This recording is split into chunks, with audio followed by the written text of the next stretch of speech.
Coming up shortly, we'll be bringing you recently released audio recordings of conversations between former President Joe Biden and the ghostwriter for his memoir. Before that, we'll bring you an interview from C-SPAN's Washington Journal with Associated Press national politics reporter Bill Barrow.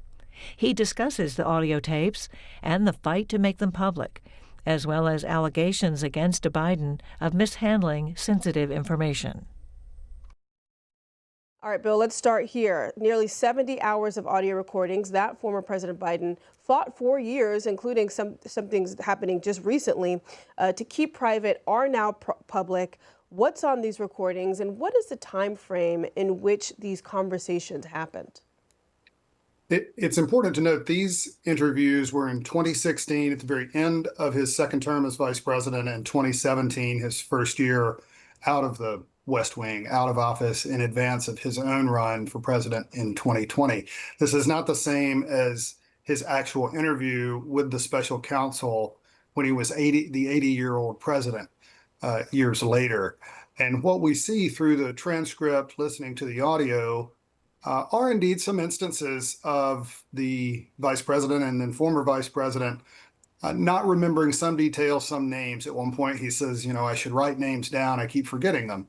But there are plenty of other instances where he shows a thorough command of details and of meetings and of the policy debates at hand. So it's really kind of a body of evidence that can be cherry picked for whatever conclusion one wants to draw about Joe Biden's fitness for the presidency. And that was the issue, the political issue here with the Heritage Foundation arm going after this. They want to frame this as proof of Joe Biden's decline, having been apparent and obvious to anyone watching even years before he was elected president.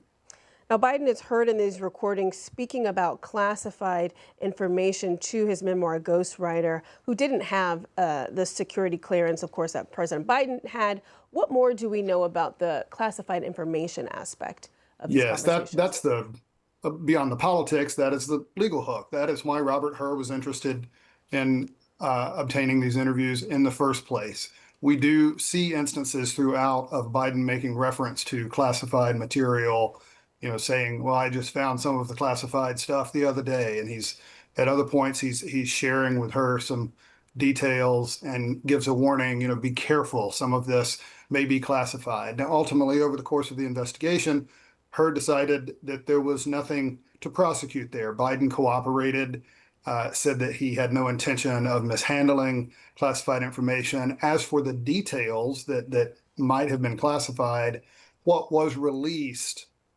after these years of legal wrangling has been heavily redacted. So the actual information is still not public. So we can't make our own independent judgments about the specific information that Biden might or might not have shared with his ghostwriter.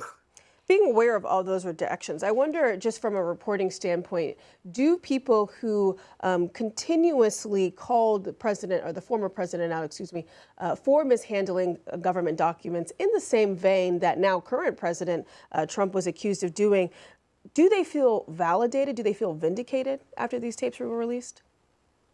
Again, I think a lot of this, given the politics and the era that we are in, you can sort of see what you want to see and argue what you want to argue. It seems to be rather established through this that Joe Biden, as a former vice president, walked away from federal office still in possession of some information that he shouldn't have kept. We know the same thing about President Trump and what he had at Mar-a-Lago, regardless of how these legal proceedings have played out. It is also true, I think we should note, that this is some measure of this is relatively common. We've known from reporting over the years, particularly around that Trump case and the indictment there, that a lot of officials, particularly presidents, vice presidents, people with national security clearances, will be going through their files, writing memoirs, putting papers together, and find things that indeed were classified. The general protocol is that they pick up the phone, they call the relevant federal officials, whether it's at National Archives or elsewhere, and say, hey, I found this, or they have their lawyers do it, and they turn it back over, and we never hear about it. Previous administrations have said this has occurred for decades, particularly since the Presidential Records Act was signed by President Carter. So the mere fact of someone like Joe Biden having some of these documents is not necessarily a surprise. It's always a matter of degree, and that's kind of what's at issue ultimately, both from a legal standpoint and from a political standpoint. I want to ask about how these tapes were released, because the president did fight for years to keep them private. Now the Heritage Foundation, the subsidiary oversight project, sued to force the public release. Can you tell us about the process here, and what was the motivation for them to have these audio tapes out into the public? Yes, the oversight project, this arm of the Heritage Foundation, moved very quickly after the special counsel's report was released in early 2024 to get these particular tapes. They sued to get them. President Biden asked the courts repeatedly to block them. His argument was these were interviews more than a decade ago with a ghostwriter. They are private. He and his aides have focused on parts of the conversation around his son, Beau Biden, who died near the end of his vice presidency, and just said this is not a matter for the public record. There are plenty of other public records of his service as vice president and now as president. He ultimately lost that argument in court and just opted not to continue appealing up, dropped his own legal challenge in recent days. And that is what precipitated the oversight project, both getting this material and then sharing it with publicly. And Bill, my last question for you here is, what blowback do you see this having for Democrats largely, and what do you believe comes next? I mean, I hesitate to speak definitively on any of that, Jasmine, but I think this is another, I don't know if this is a domino that particularly changes the trajectory, but it's just more evidence that this conversation around President Biden, his fitness for office, his decision to seek re-election, is not going away writ large. Certainly there are elements on the right that will not let it go away under any circumstance. There are still people on the left and in the Democratic sphere that want to litigate some of that. Likewise, we are seeing the same thing play out relative to Donald Trump, because 2 presidents in a row have become the oldest presidents at the start of their term. President Trump was about 6 months ahead of President Biden's schedule. So again, we have an octogenarian president, and you have elements in both parties that want to litigate and talk about what that means on the other side. And then among Democrats, they're still litigating and criticizing Biden's decision, not necessarily his fitness while he was in office, but certainly his decision to ask for 4 more years in 2024 before he ultimately ended his campaign. Those conversations are not going away. Coming up next, we'll bring you recently released audio recordings of discussions between former President Joe Biden and his memoir Ghostwriter. The tapes were made following his time as vice president from 2016 and 2017 and include his thoughts on foreign policy and the Democratic Party, among other topics. Our whole class, and they came in the White House, and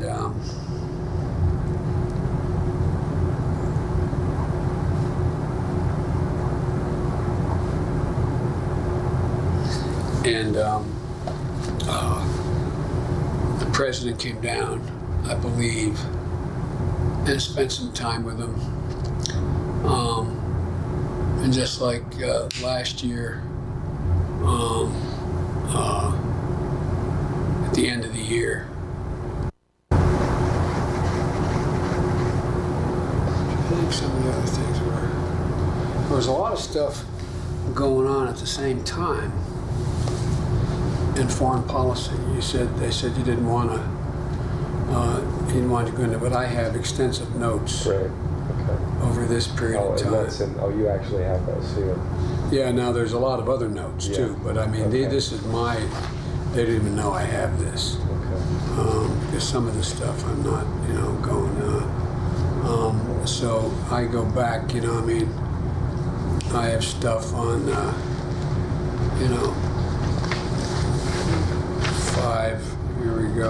it's like,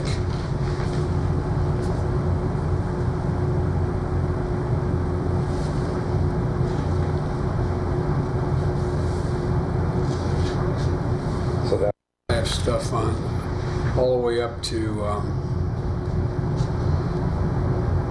5/19.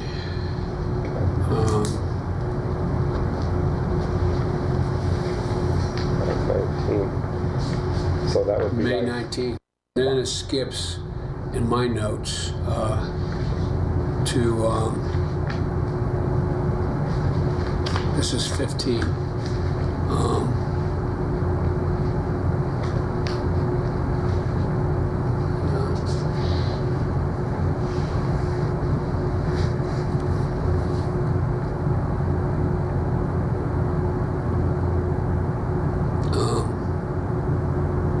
6/16 is the next entry.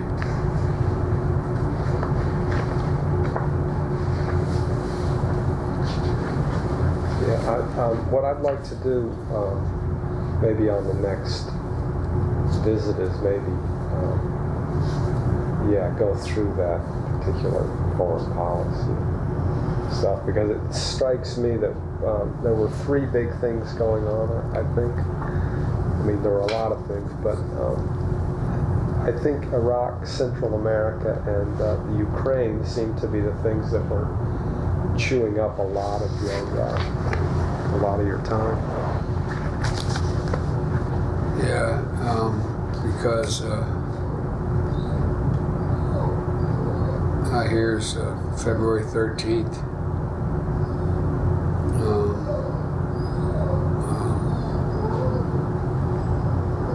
February 11th situation. I think we can get a POTUS at lunch. I think we can get a deal. Turn that off a second. Oh, yeah. What their national strategy was, and we talked about a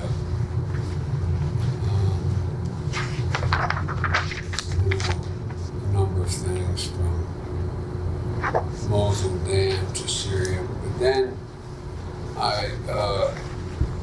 on the second, I was supposed to call, it was Kevin McCarthy.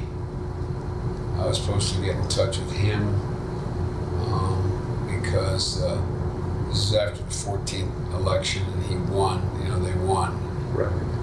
And I wanted to talk to him about how we proceed. It looked like he was going to be speaker at that, or Well, no, not so speaker. he was going to be the number 2 guy, which Right. he was. Yeah. But he wanted to talk to me about what we could get done. Where could we cooperate? He came over to the house. Then there was a Bono event that was supposed to come up in New York that he wanted me to speak at, but he had that bicycle accident. And remember, he was badly injured, Yeah. Bono. And so it got put off. And then I was working on energy infrastructure with the Department of Defense as well as with the Department of Energy, because we were putting together a program where how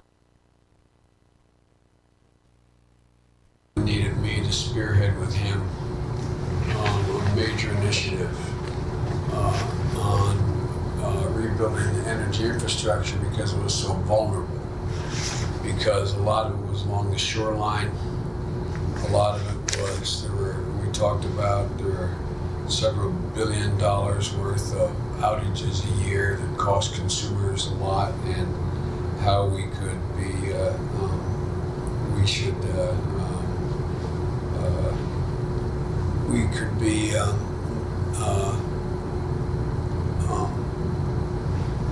our grid could be vulnerable to being shut down. Right. Not by cyber, but by natural disaster. Right. Hurricane. Hurricanes and Sandy type storms. Right. Was there any discussion of, does he ever talk about decentralizing, uncoupling from that grid and having small... Yeah, he talks about basically a new grid. What he talks about is, for example, he points out that there are, I don't have the numbers, it's easy to find out, there, several 100,000 miles of gas pipeline, most of it laid in the 50s, a lot of it leaking. Talks about how what a clear and present danger is, particularly in New England.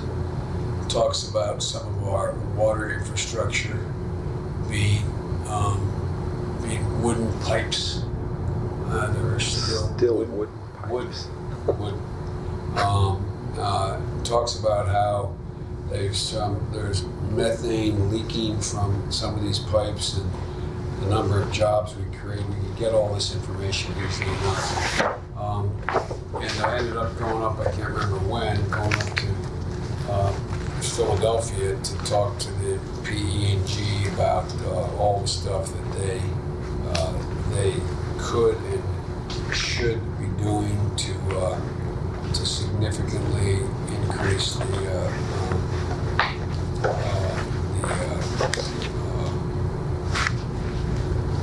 safety of the system, and how many hundreds of thousands of jobs you can create, etc.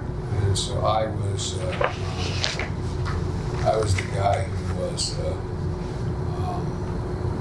to lead that effort for him, which we started to do. And I got the sense that the Secretary of Energy is a guy who was pretty optimistic about like just what was going on with energy. Yeah, policy. no. He talked about the great chances, and he thinks that I'm the only one who really understands it, and he needed me to be the face of this effort, which for the better part of that year that I was. We also talked about, at that same thing, we talked about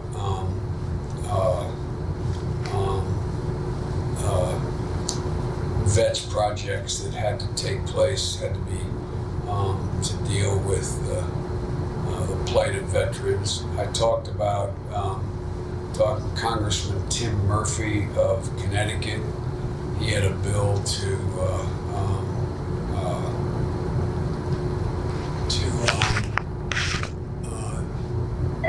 focus on mental health. Hello? No, she's not here yet. Let's wait till she gets here, okay? And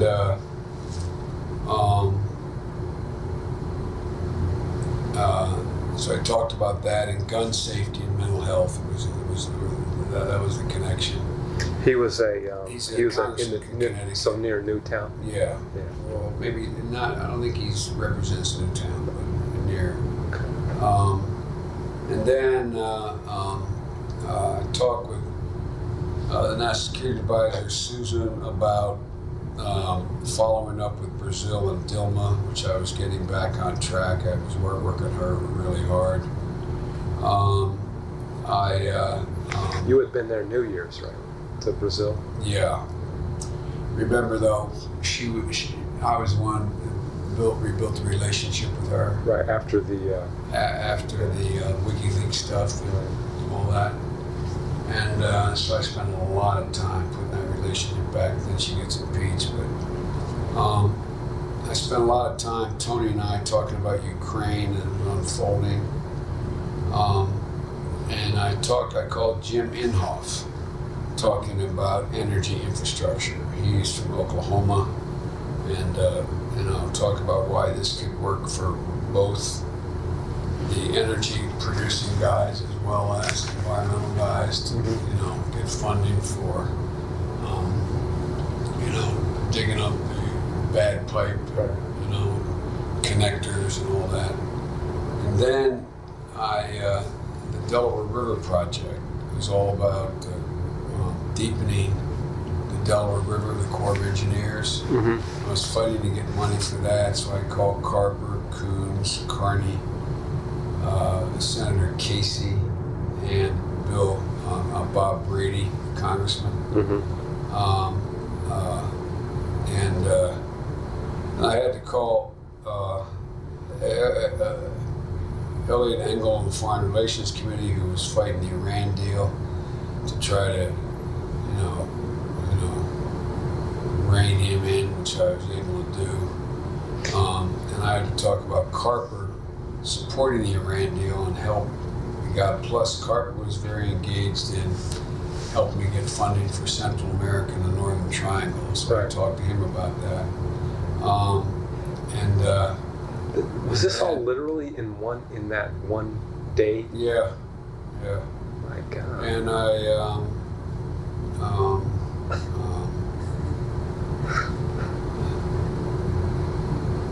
and then we had a very brief staff discussion about, I called President Anastasiadis of Cyprus because they inquired about his health. I think he was still in the hospital here in New York. He came for an operation. And I talked about the University of Delaware Biden Center, and what my Senate legacy was going to be as it related to Delaware. That was already happening. That was, it was an early discussion. I think it was already happening. And then the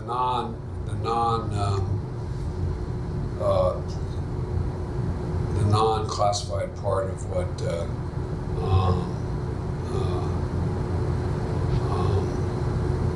part of my discussion with POTUS that day was talking about Ready for Joe. I told him about he told me about this, there's bumper stickers that people beginning spontaneously, And he had seen those? He had raised them. I don't know whether he saw them or not, but he knew there was a spontaneous effort to try to draft Joe Biden.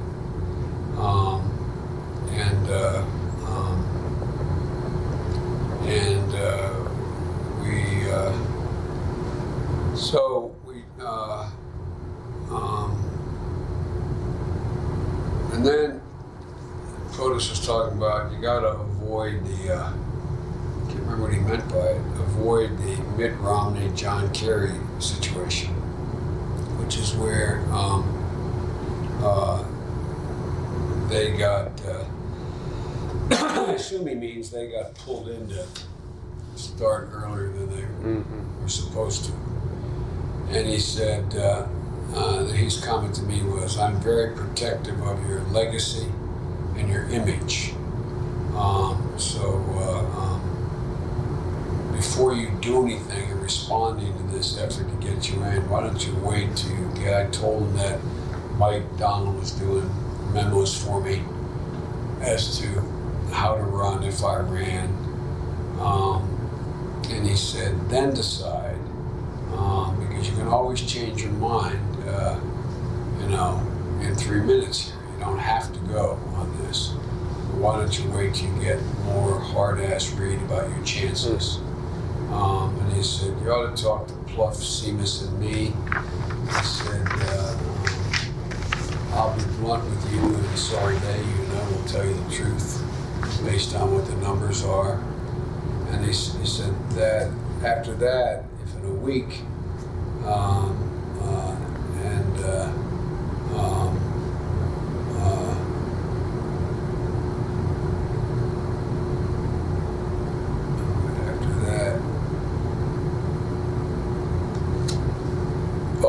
after that, within a week, that we have this discussion with you, me, Seamus, etc., then you can decide or not decide whether or not you should let Ready for Joe go. I told him about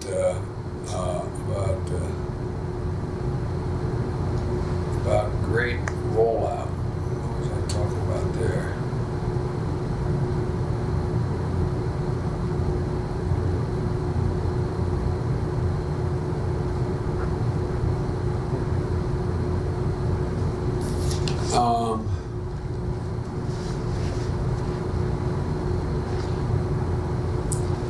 I guess I must have been talking about the rollout of the State of the Union.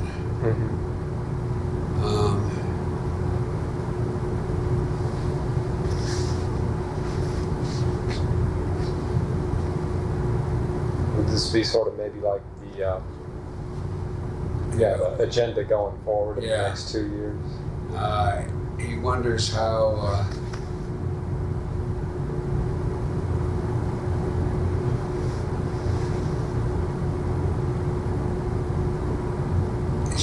I guess he was wondering how the Republicans are going to get out of the cuts on in the border and Coast Guard, how they're going to explain that. What are Republicans going to do? He talked about the hypocrisy. We both talked about the hypocrisy of the prayer breakfast, because we had talked about that earlier. That was either just happened or was about to happen. He told me what he's going to do, what his plans are for going to do the last year. He wants to help the poor. He said, I don't know, these guys read the same Bible. I don't know what Bible they're reading.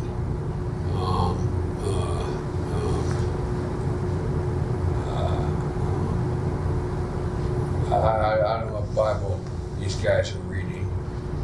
We talked about the Central America strategy. He really liked my op-ed that I did on Central America. He said in the situation where you have to detail how you're going to lay out, this is the Northern Triangle. I told him of the tentative plan for me to visit the Triangle before heading to Panama.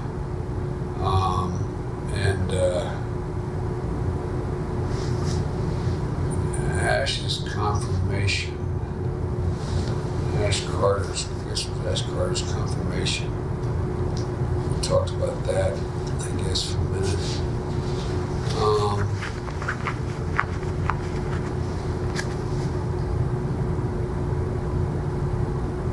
So can I ask you two things about that lunch? One is that when he said, I'm very protective of your legacy and your image. He was worried that I would get into, I think it was all about him trying to talk me not running. Yeah. And he was worried that if I got started with this draft Biden thing, I let it get out of hand, it couldn't go anywhere. It would tarnish my image, tarnish my legacy. And so he wanted to make it clear that he was, quote, very protective of my legacy, very protective of my image. And so wait until you have more data. Wait and just see if you can really win this thing. Don't get caught up in, this idea of everybody wanting to draft you. And, just make sure there's something that you can actually get done.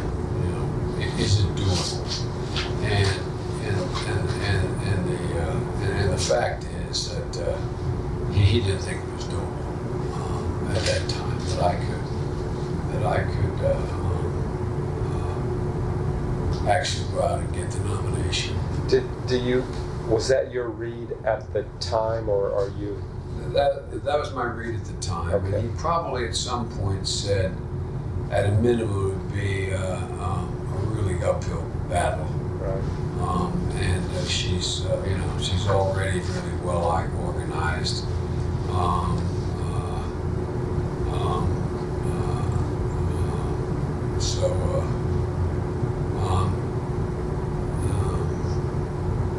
And then, a few days later, I noticed Ron Klain in the meeting.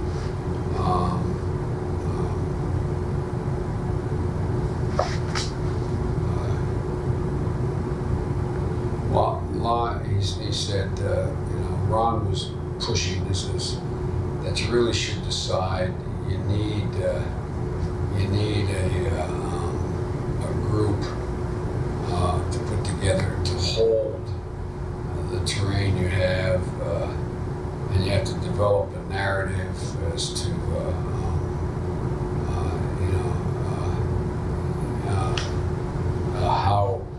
how I'm going to decide. So the narrative to tell the press, I am thinking about it, but this is my decision process. And you need to explain the decision criteria for people.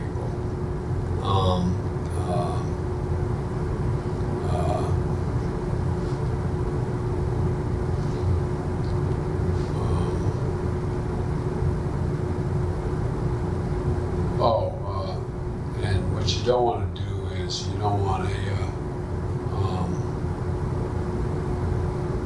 Can't remember already. You don't want to go the Mary and Cuomo route of constantly. Hamlet. Yeah. The Hamlet piece. What you gotta. You gotta say, here are the things that I believe in. You gotta make sure that I'm always up and positive. No burning desire to run. This is a personal decision. I won't make it before May or June. This is what we talked about. It's not like I have a burning desire to run. And he said, you got to make it your choice. How I'll make the choice, what will trigger the choice, and when I'll make the choice.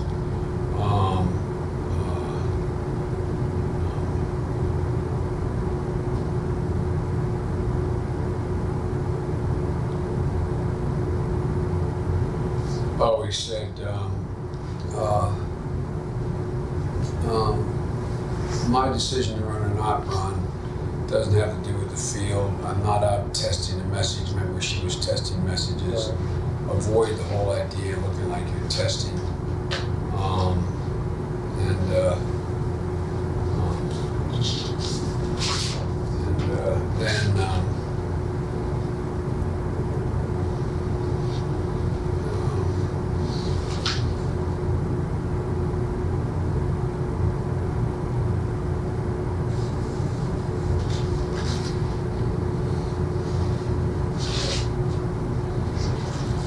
And then next thing I have here is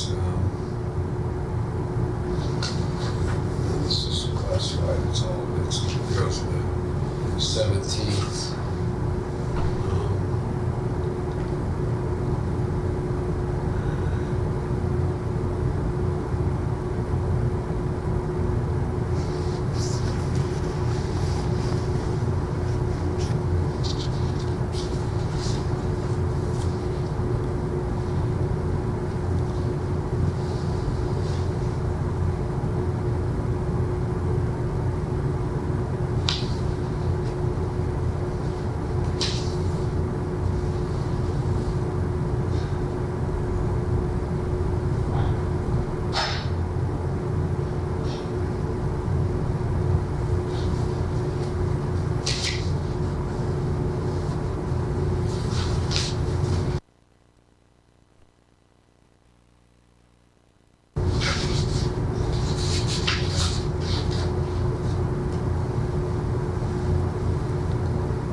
I think we have that pretty well covered in that from the notebooks you had the last few times.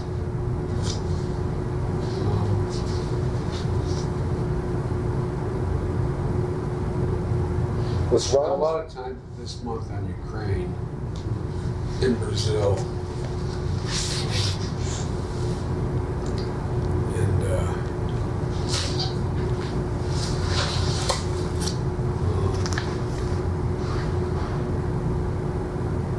So, how did you bring Dilma back in the boat? So I really wooed her.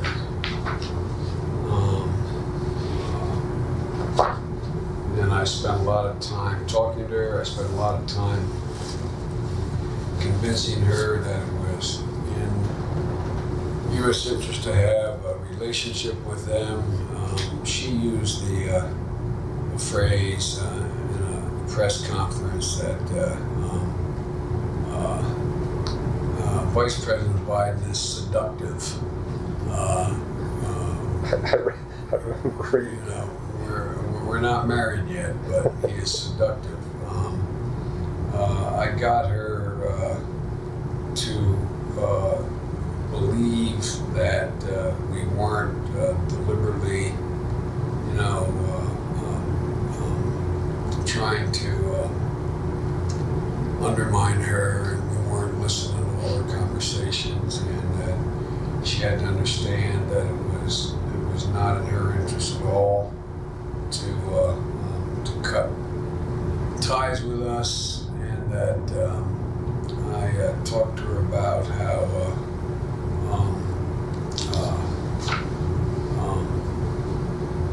I made a commitment of what we weren't going to be doing in the future in terms of dealing with her and her government. And the bottom line is that she began this. She said, okay, and she wasn't going to come to the United States. I worked out where she would be able to come, and it basically patched everything up between the two. But I just worked really hard. Yeah. Was honest with her, didn't in any way mislead her. How strongly did she register her anger with you? Very strongly. And she didn't trust anything America was doing, but I said, you can trust me, I'll level with you. And then I talked with her about, tell me what your greatest political problems are. Maybe you can use me as an excuse to why you have to do what you have to do. I had multiple phone calls with her. Went down and visited her, talked about, how we could work together, how we could help. So it took months, but I really worked the relationship on a personal basis. Was her visit here sort of the moment when you felt like it was put back together? Yeah. That was she had refused to come, and I had talked her into coming, and I had the equivalent of a steak dinner, and to show her respect for her, because she was getting living hell beat out of her home for dealing with us at all. With like cut off relationships, etc. Didn't you have a personal connection, somebody, like a nephew or something that she had? No, but I paid a lot of attention to. I'd have to go back, and I'm sure I get a lot of material on the Dilma relationship. There's a lot of stuff that I did.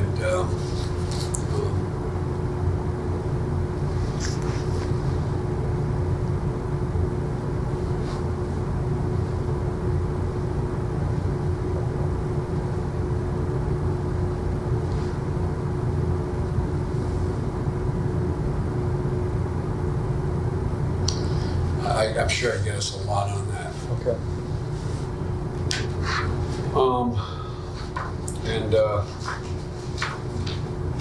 then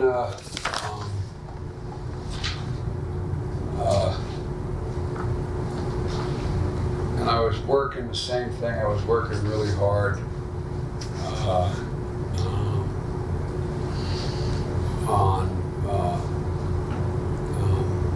in Ukraine. As well as the Northern Triangle.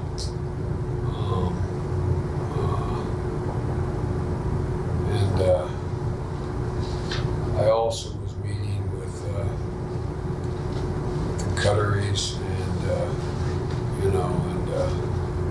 Middle East about Iraq and Iran. The body really needed help at this point, didn't it? Yeah.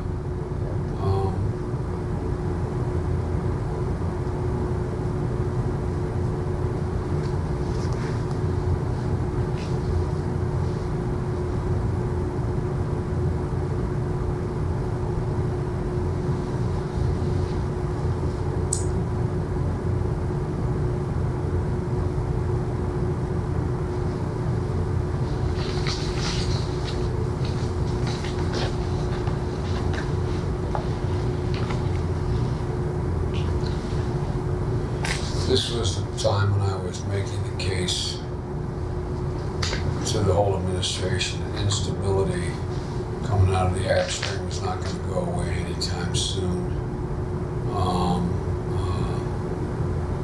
There was a real lack of opportunity. I argued the state media in the region was hurting us, the Sunni and Shia refusal to adjust, and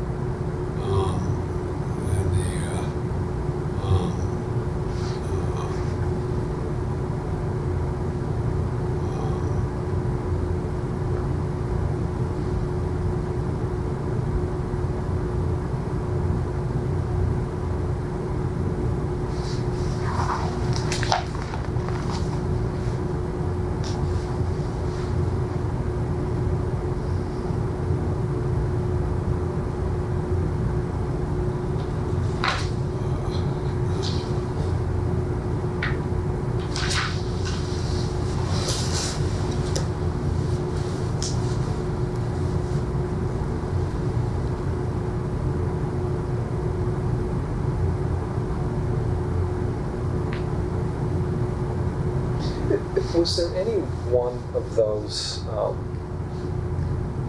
Iraq, the Northern Triangle, Ukraine, and Brazil, that really stood apart as, you know, man, we got to get this right, and or is it just you've got to keep all these balls in the air all the time? it was about trying to manage. I never thought we could do. I thought we could get Brazil right and repair that relationship out of our own interest. But I thought that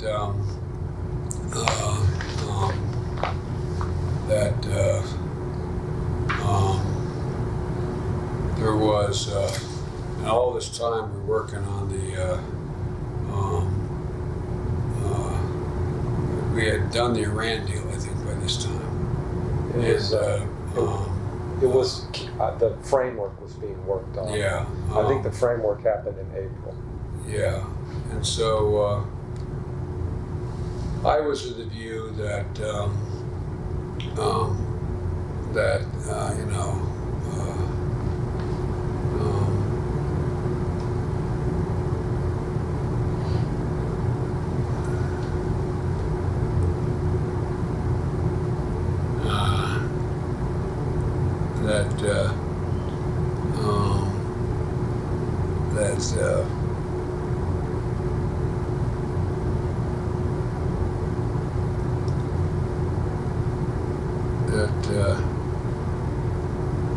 All we could do was really manage what was going on.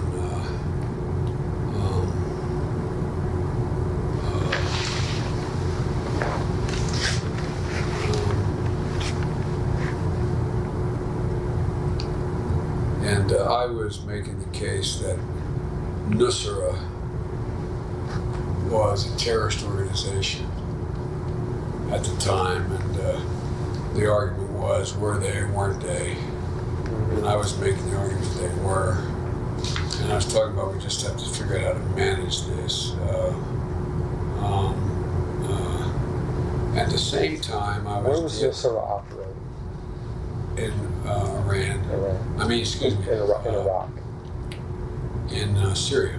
Oh, And then, at the same time, I was making the case on the phone constantly with Poroshenko about help them against the Russians, because it was the 26th of February. They really were looking for counter radars to defend themselves. They were looking for anti-tank weapons, and they wanted the Global Hawk, which was able to look down capability, and also I was still working on Brazil and a potential state dinner at the same time.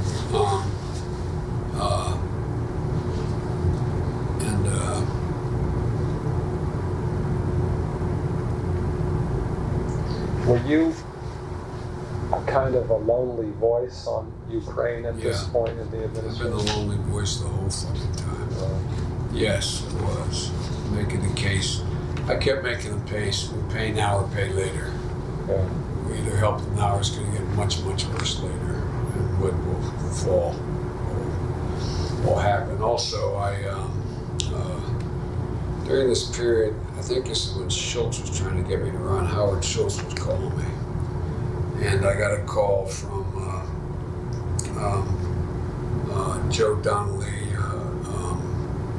that he wanted me to call. There was something about Father Hesper, and he died. At Notre Dame? At Notre Dame on the 27th of February.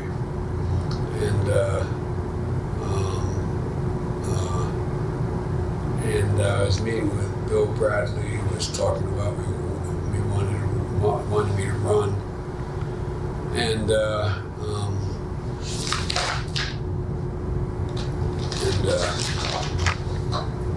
then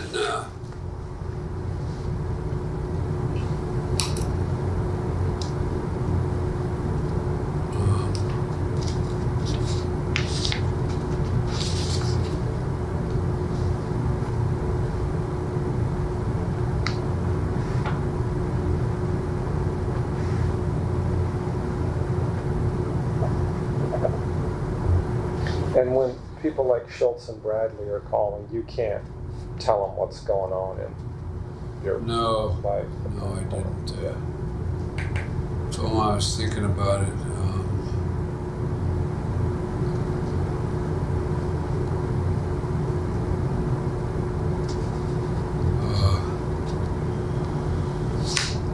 And the Central American piece, I was pushing for civil service reform and professionalize the police force. Talking about the need to get in light manufacturing and tourism. Talked about in Honduras about the gas pipeline needs to be completed. The use of military forces for police force had to transition to police power. You had to finish the gas pipeline from Mexico, or you get it underway. But the regulatory changes in the utility industry were needed to get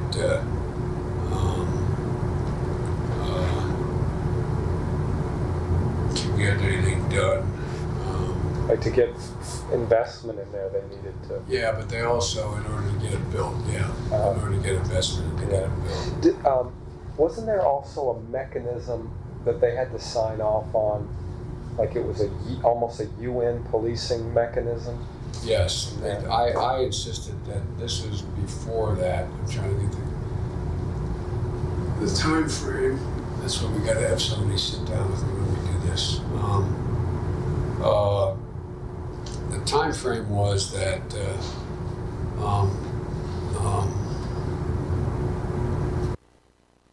thank you.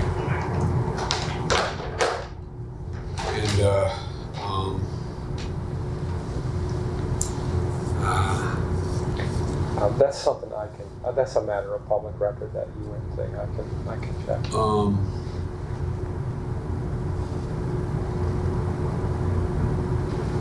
And then I spoke to the Northern Triangle guys who were in town, I think on the 3rd of March. And I talked about an ambitious agenda we have. This is a moment of opportunity. The Millennial Challenge was an example of how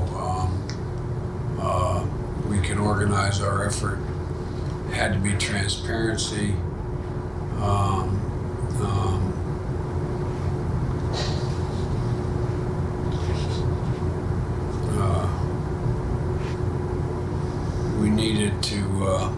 They needed to lobby Congress and mitigate or solve a lot of the problems. There need to be structural changes.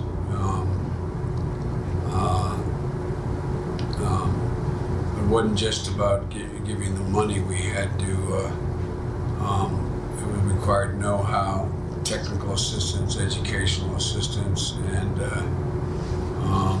bureaucratic. You had to build bureaucracies, and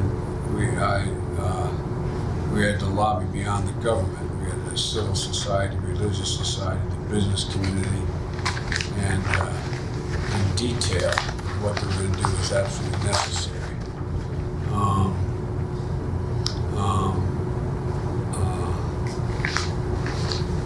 This must have been, was I down in?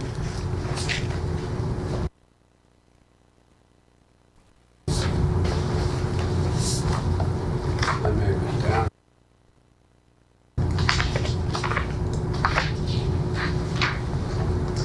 I have March 2, I think you were going to Guatemala City. Yeah, so I was down in, these were compliments, these were comments I made Okay. in Guatemala City Okay. to the leaders of the Northern Triangle. That was it.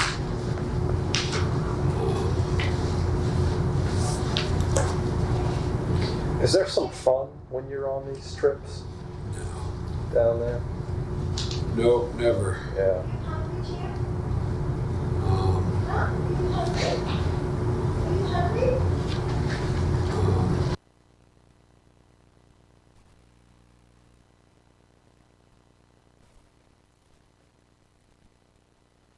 Yeah, I went to Guatemala, Hernandez, of Honduras, and Sanchez Serene of El Salvador. I met with and leaders, other leaders of their communities. So that was in what was that? In March 2nd, I have. yeah, March 2nd. It was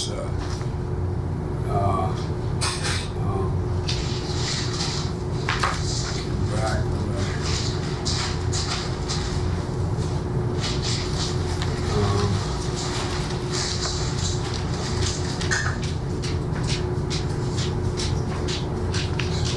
Interesting. That was on the 3rd too. I met with multinational government organizations. Went to a state visit, a model police precinct, and then I hit the Guatemala airport and came home. So, You know what's interesting about that day? It looks like you had a call with a body while you were there. I'm sure I did, yeah. Yeah. Because I was the guy who, you know, everybody, the only guy body really trusts is me. The Triangle guys, Dilma,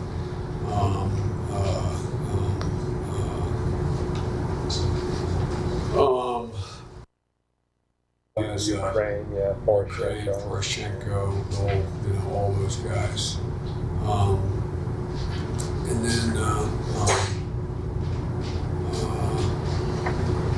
I remember having a series of debates with the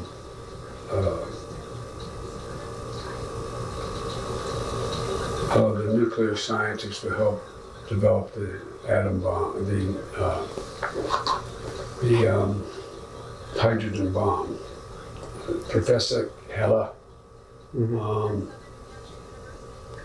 And so during the debate on arms control, I agreed to do a series of 5 debates with them around the country. And they were really pretty, I should make a note of that because I think that's a memoir book. They were really, really significant debates. And we did one out in California, and we were televised. It was during the Reagan era, and Star Wars, and opposition to arms control.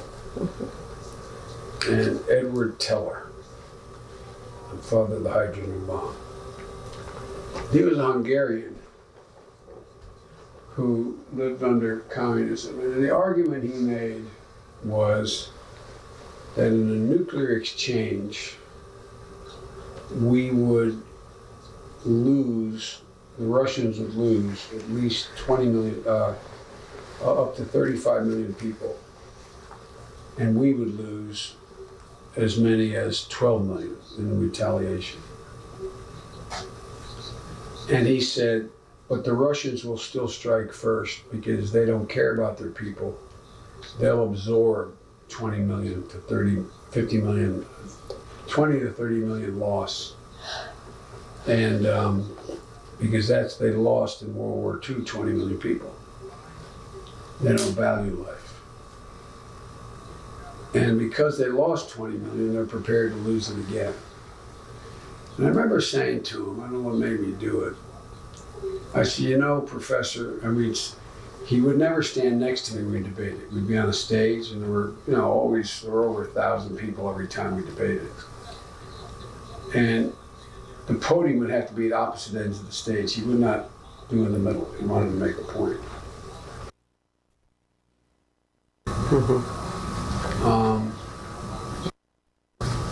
Pardon me? And it's interesting. After that diary entry, the next one was between that and the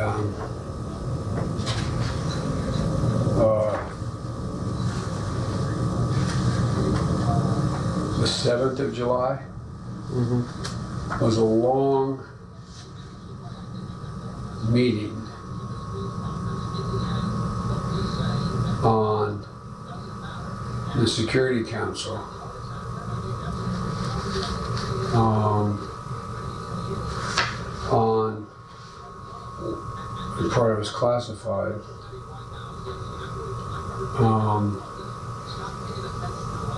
between me, General Austin, General Dumford, Sandy Winnefeld, the Admiral, Tony Blinken, the President,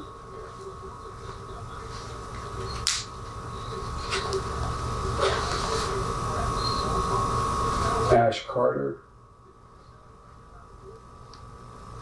and the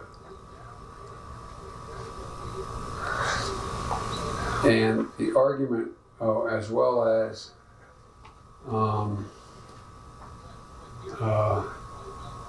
John Brennan, the head of the CIA, and our ambassador to the United Nations,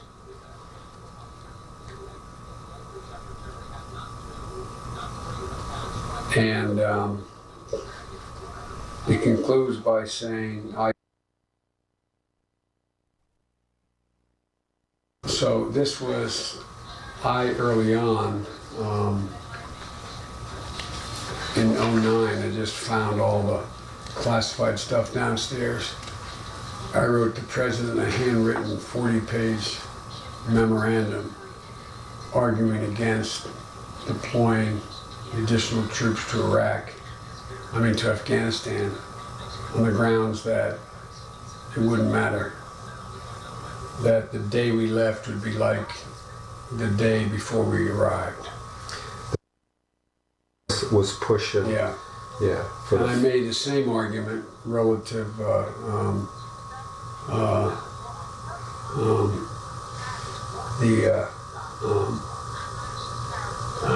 for example, it starts off General Austin saying, quote, I don't know if we can have a unified Iraq. I don't mean we have to decide that now, he was saying. I wrote that piece now 11 years ago, 12 years ago. Need to think about the future of Iraq if just the Kurds are the different.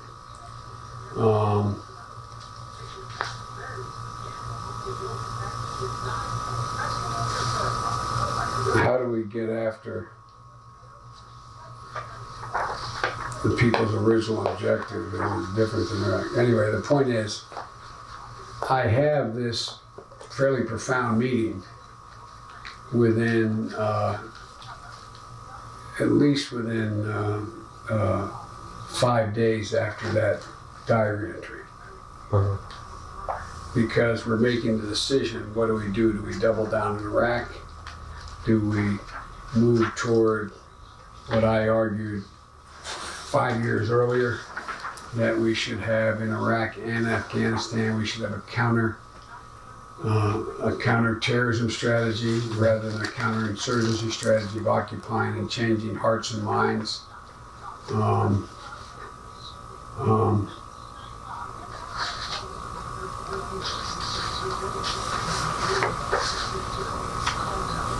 I wrote, Brendan's talking about Iraq, and I wrote,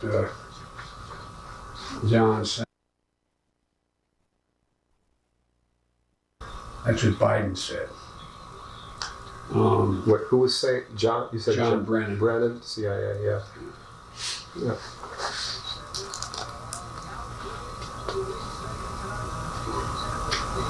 And the chief of operations, chief of staff for the chairman of Joint Chiefs of Staff. So we got to get it about right.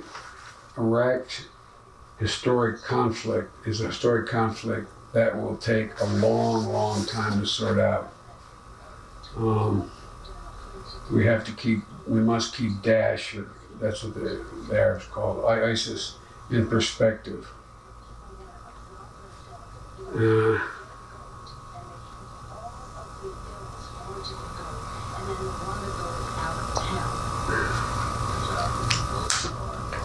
know, I think about that hearing you held in the run-up to the Iraq War in probably 2002. I mean, you had people testifying laid out. We're talking about 15 years. Everything that's come to pass was there for everybody to see.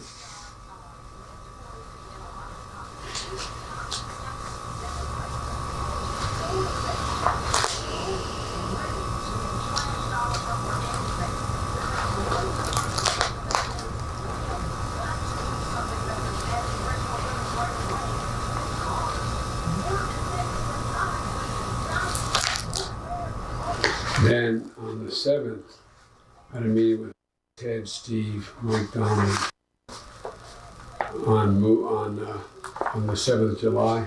Mm-hmm. Consensus is it's no longer a question about is the race doable. It is. The question was, when would I need to show my hand to be plausible? Mike thought exploratory in mid-August was necessary to announce early in mid-September. Thought we could wait for things to play out a little more. Discussed the July 17th candidate event in Iowa, which I was invited to. I said it was too early. Others were less certain. Later, 5:30, with Terry Goodman came by. Told them we were discussing how I should handle my schedule and deal with request race 216. Said, wait, the momentum will come to you.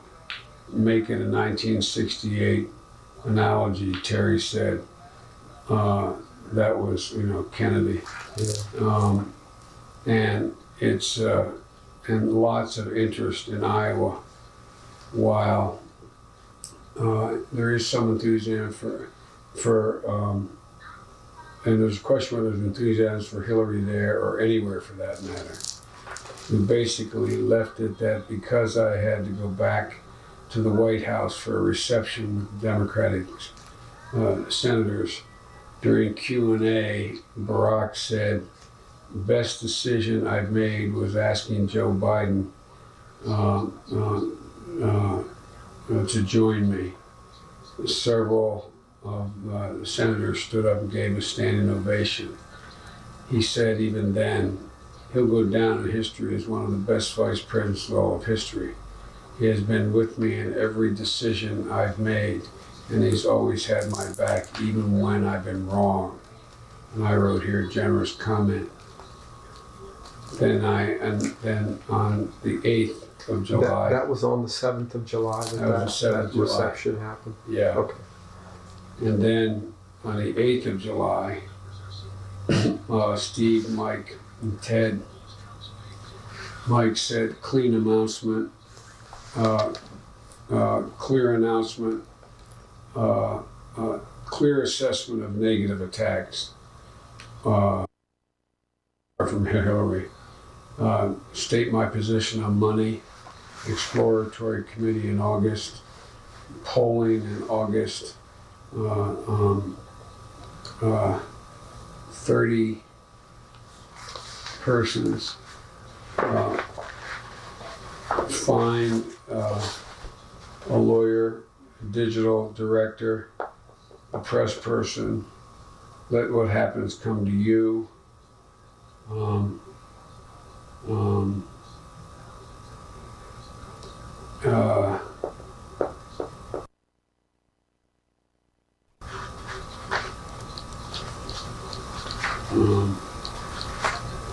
Ted, not a draft, but there's an opening.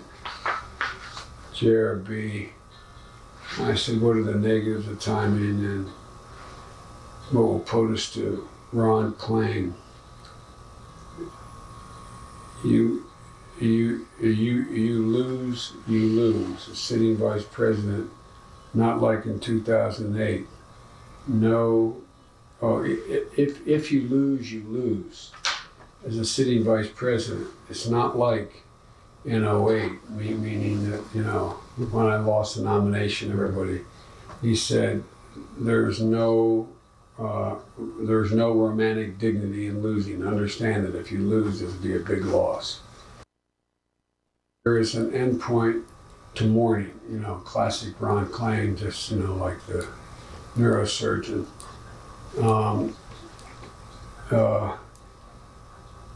This turns on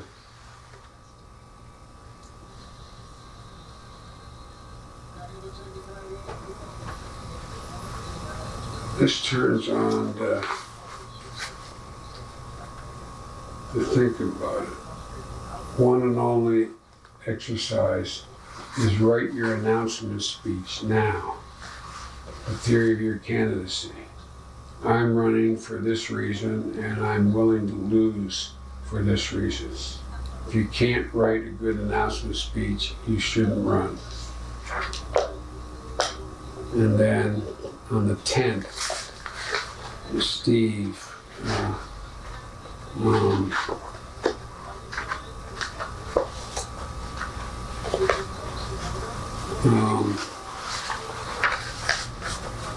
he said, there is some momentum. You have to provide your folks for your case versus theirs. They need some reassurance. If it shows promise, go to POTUS and ask for his support.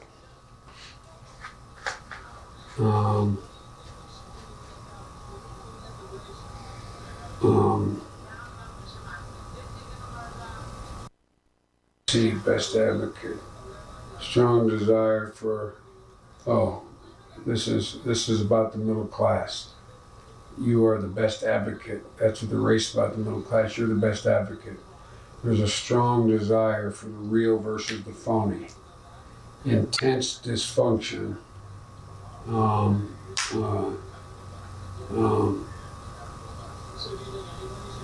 There's intense dissatisfaction with tying it to money. Like, they kept saying we can't run because of the money.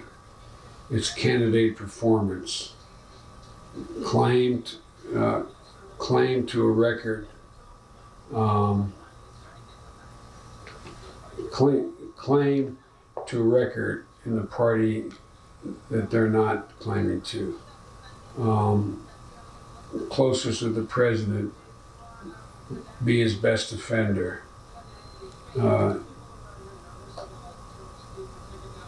Change within a month. People see great strength and resilience in your character. Least appreciated as it's the least appreciated aspect about the president, who's a truly decent guy. You have the ability to be a unifier, a reassuring skill. Hillary is divisive, and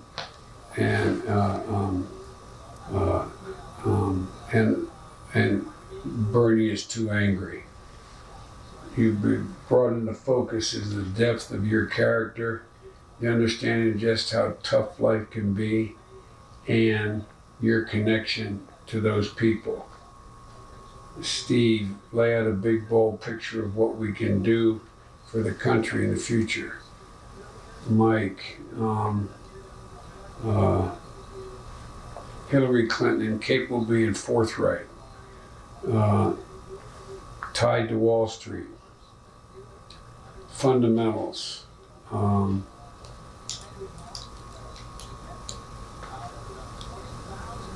The speech I can give the speech. Advice, what I say to JRB middle class,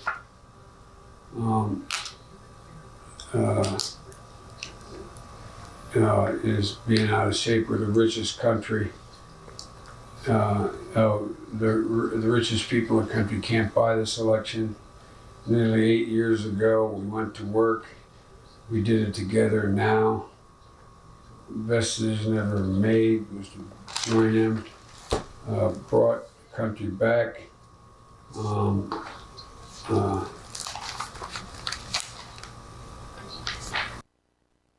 Portion.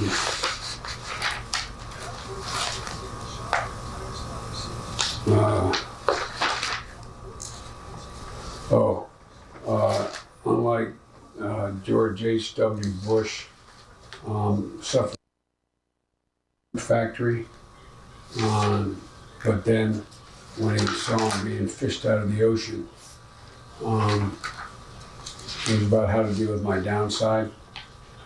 Mm-hmm. Remember the ad they had of him being fished out of the ocean when his plane went in the ocean in World War II? That ended the win factor. Right. Flip side, they won't give you an inch. They expect you to screw up.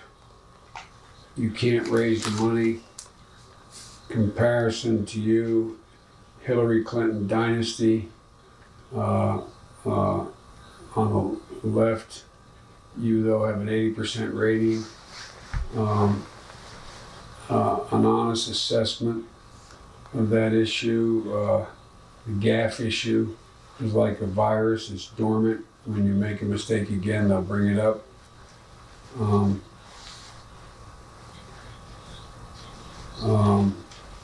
If you enter, understand the odds. Challenges are great. No one can look around this country as well as you can.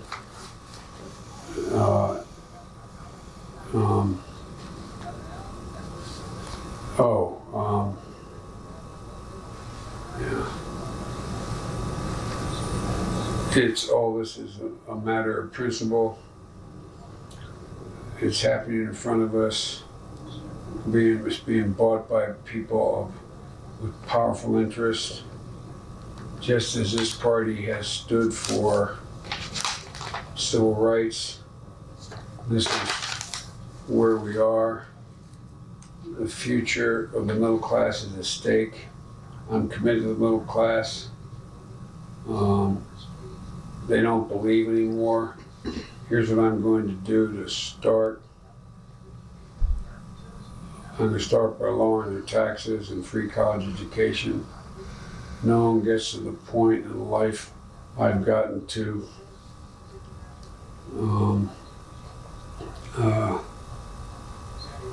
without, I can't read my own writing,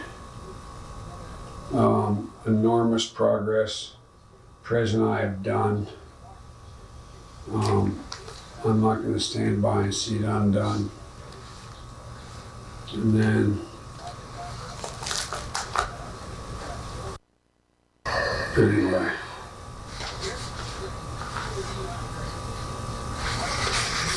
Well, I think we should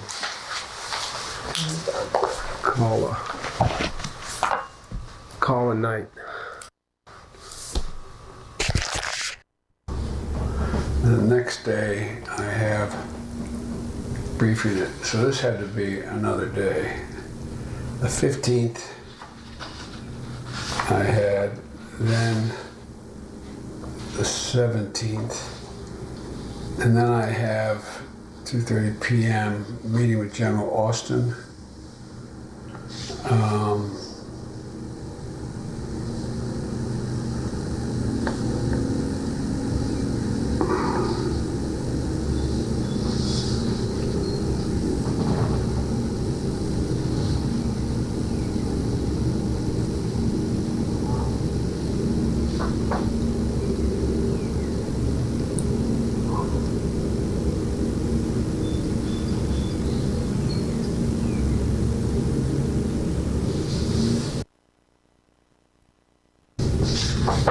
This was a big meeting, the CIA and everyone on,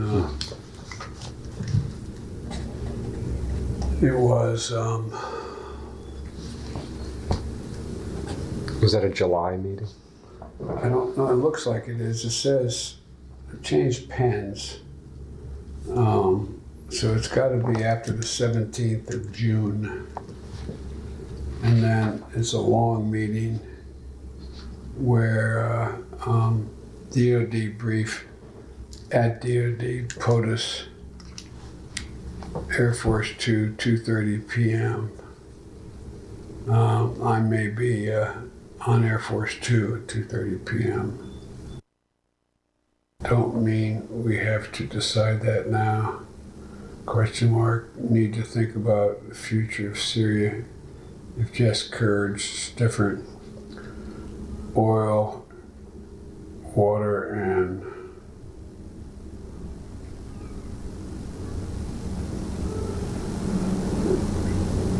extortion.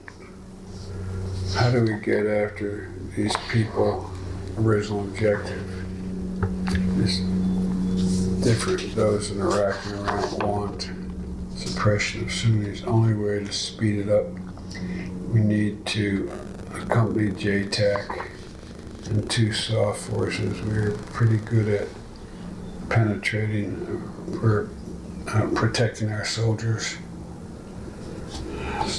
Tony, last few weeks, fits and starts. It's all about Iraq. And then I have written here, which can't be right, 7/7/15, 3 p.m. NAVOPS, Ray 2016. Oh, it's about running. Mm-hmm. I got it. Okay, that threw me off.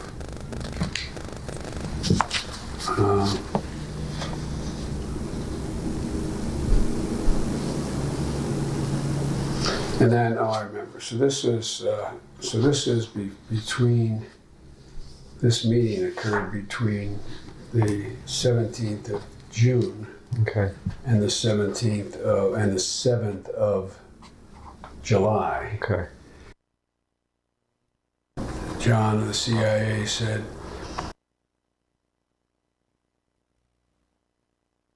John Brennan. John Brennan. Okay.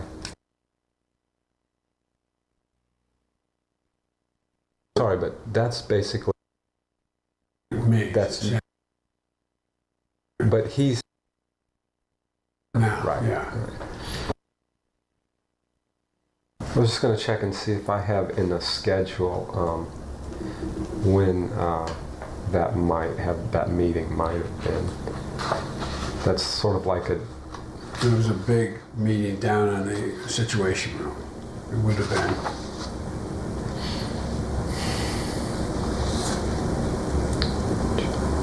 While you're doing that, give me a second.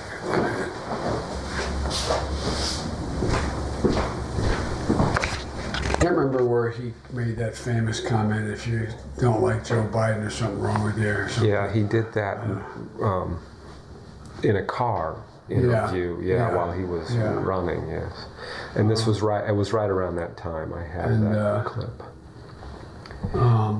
I wonder if you think this might be a moment, I mean, we've talked about this a lot, but you spoke very eloquently about this the other day at one of the meetings about how you have to know people across the aisle. If you don't know them and you doubt, you question their motivations. And I wondered if it might be an opportunity to stop and do that thing about Lindsey and sort of widen out and explain. Yeah, Lindsey Graham, when he came to the Senate, he, I'm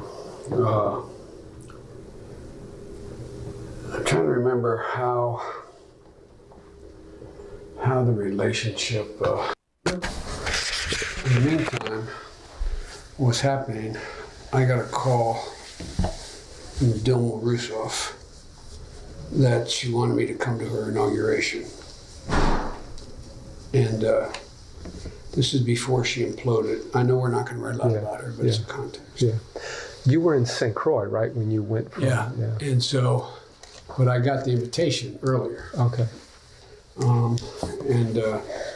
So I had been working like hell to overcome the...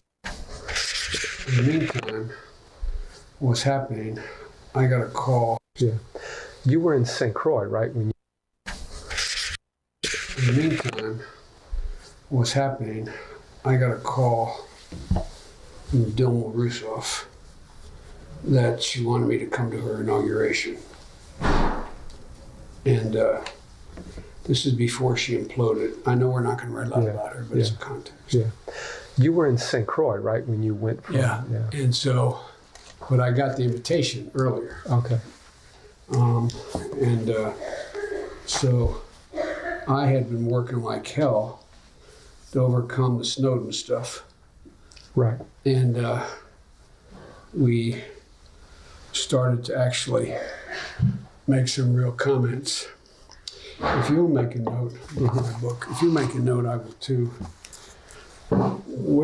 When did she use the phrase, if we're not married yet, but we're dating? He's Seductive. It relates to timing. Okay. I actually have that clip in my laptop. Okay, well, I'm trying to remember when it was. Okay, So, because it'll sort of give me a counterpoint piece of what was going on.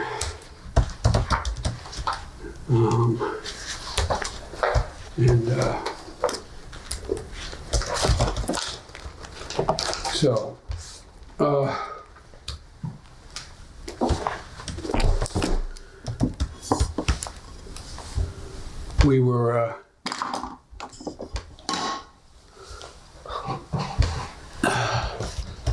so I've been working that hard. I can't believe you made that trip I didn't realize till I looked at the schedule. You made that trip in a day. Right.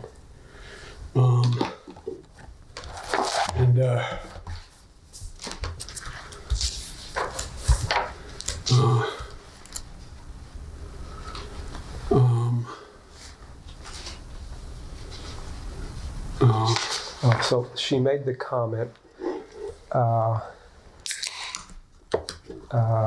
at a dinner just before the World Cup last year. So that would have been in World Cup probably summer of 2014. So she'd already said that.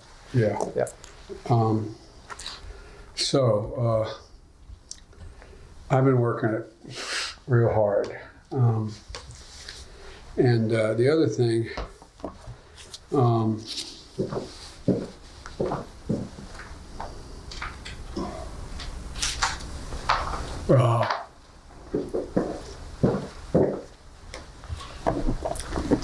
I was through the month of November working real hard on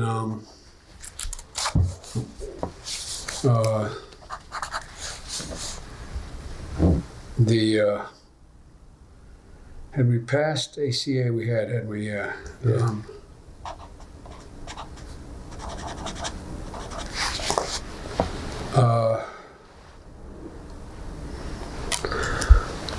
That looks like 2013. Yeah, this is 13. 11014. Okay. So that's still a year or too early for us. We're 15. That's Yeah. what I'm thinking here. Actually, here's There's 115. yeah.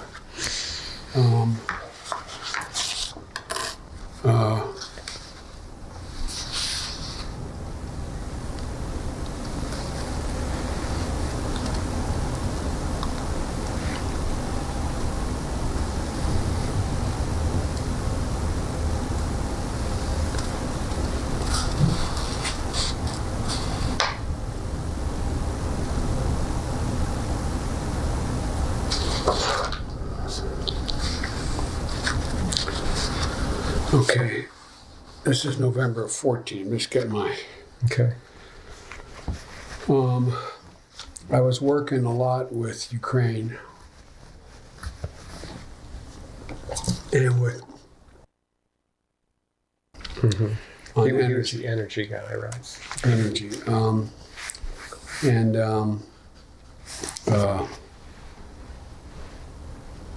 it was about whether or not they were going to cut off oil, and about how Ukraine had to change their oil subsidy to a market system. Here's what I meant in my car. I still do it. Oh.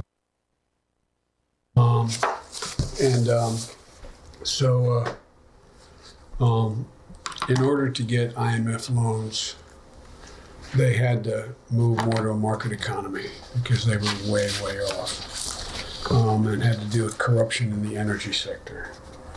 So, and they owed Russia about $3.6 billion in back energy costs. It was natural gas that Natural Russia's gas. selling into There was that. some oil too, Okay. some coal, but it was mainly gas. Okay. And what I was working really hard on was getting other countries to engage in reverse flow in their pipelines so they could flow to Ukraine. And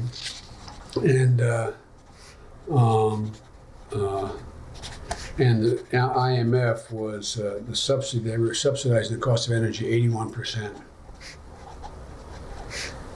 This is over and above the loans. Back up. The Ukrainian government was having Ukrainian people pay so little for the gas they were getting. They were subsidized to the tune of 81%, the people, Okay. not the government, the people.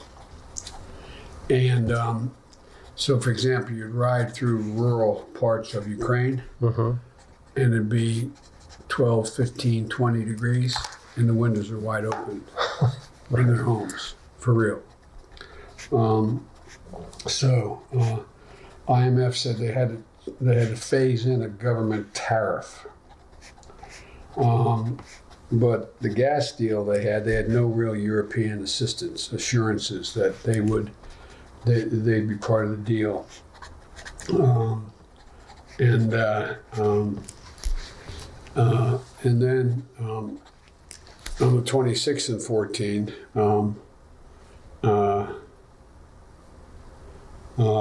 we're talking about back in talking about ISIL, increasing pressure on Assad. And I had a discussion of the Turks. General Allen was going to go see. Details not that important. Okay. And I had Davutoglu, who was then the prime minister, and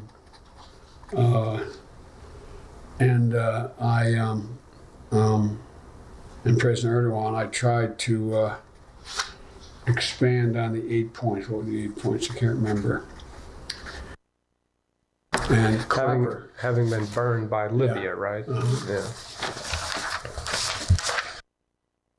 Position is Okay.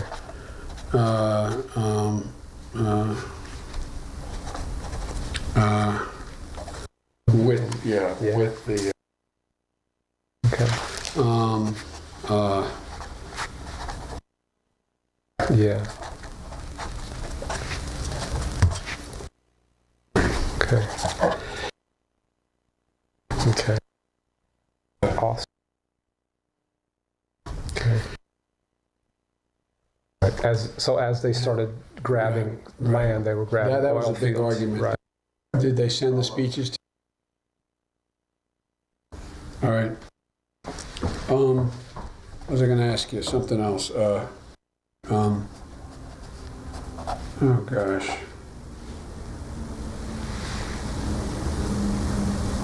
I can't think what it is. Thanks.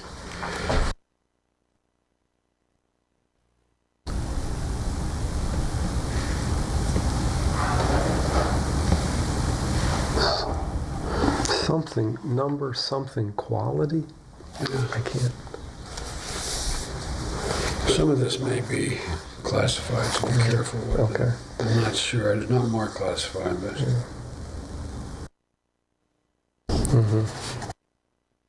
Interesting, that date is 11/26/14. Yeah. And that's a day you were in Nantucket. So do you get like fed into a situation room Yeah. meeting? Yeah. They set up a secure. Okay, so actually in the Thanksgiving trip you were at.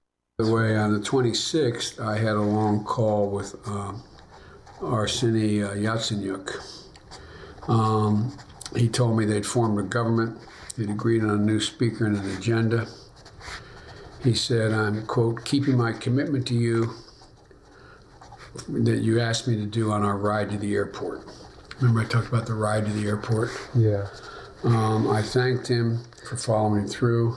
And that was about That was corruption and that was specifically about sticking with Poroshenko okay. and not calling for elections and not campaigning separately, campaigning together. Right. So they had formed this essentially formed coalition government. Yeah. Yeah. Okay. And then on the And that's the day, and that was also reported the day after that. That's when they announced they were doing away with the old neutral policy and heading toward EU. yeah, that could be. That wasn't what I asked him, but that's what they were doing. And then on the 2nd of December,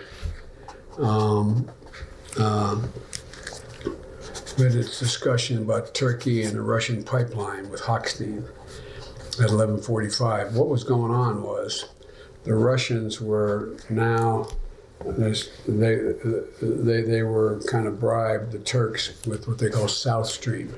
Okay. That all the oil coming out of Russia would come down through the Caspian and into Turkey and use that as a hub. It would come from the eastern. It would come from Azerbaijan. I almost called the Turkish minister to see if this was the deal, because it would have real impact on whether or not we could get a deal with Cyprus. Cyprus and Israel had found these caches of oil, gas, natural gas.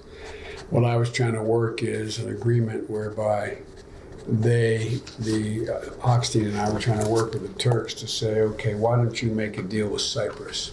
Okay. Get a unity government there in Cyprus, and the end result will be you'll have access to all that gas. The gas will go to you, you'll be secure, and you will be a conduit into Greece and the rest of the world. That's what was being discussed. Now, Was that completely separate from the question of Ukraine's natural yes, gas? completely separate. But they all are tied.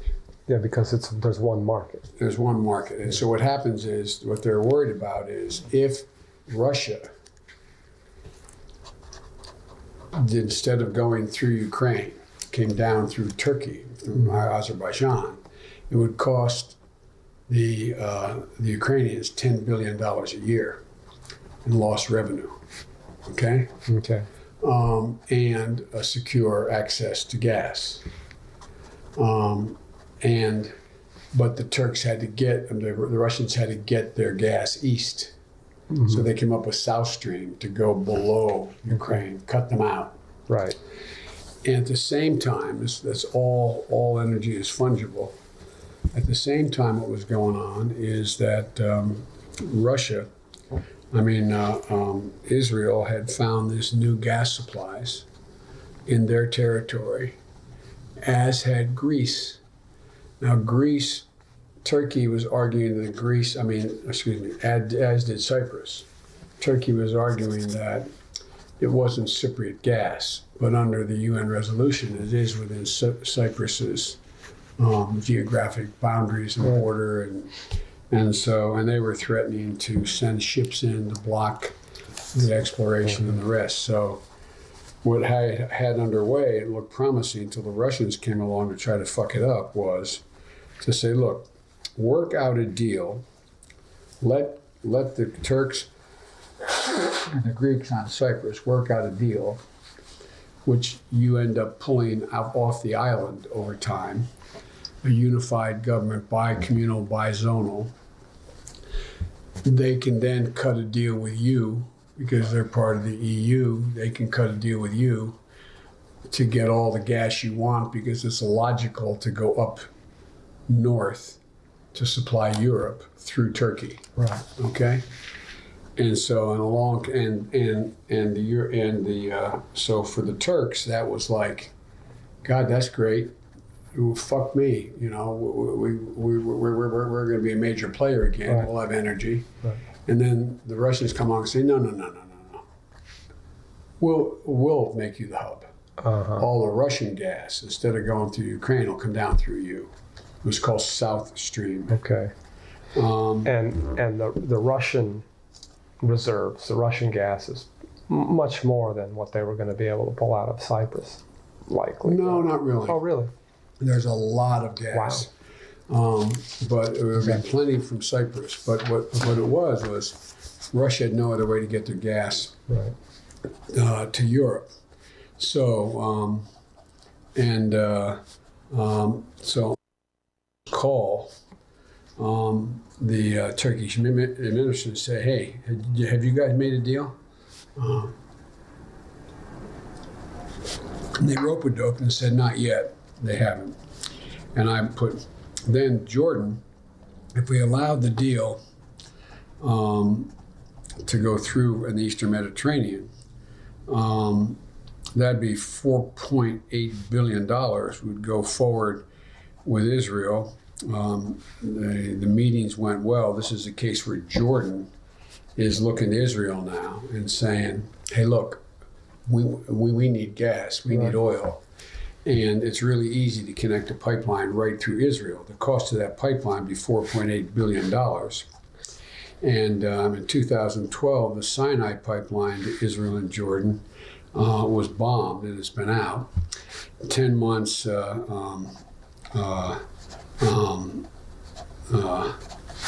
had been, let me see.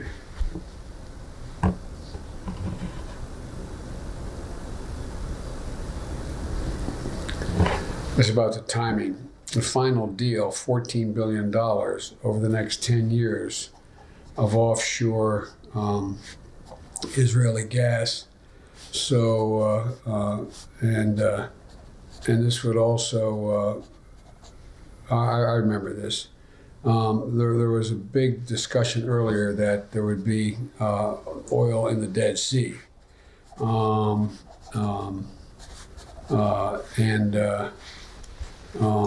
And so, and Syria was trying to get in the game too.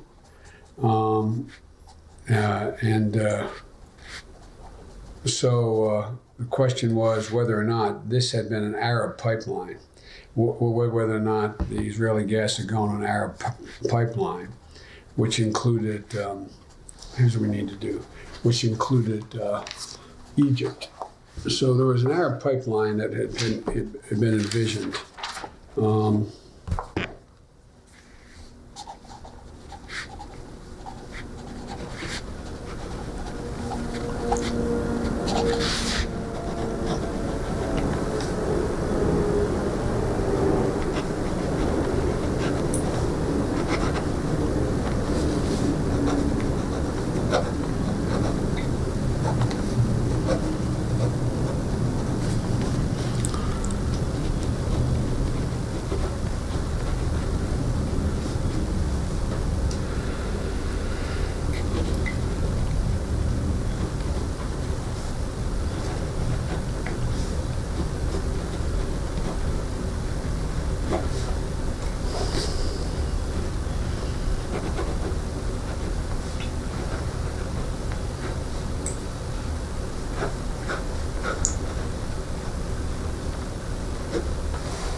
And so what this whole idea was so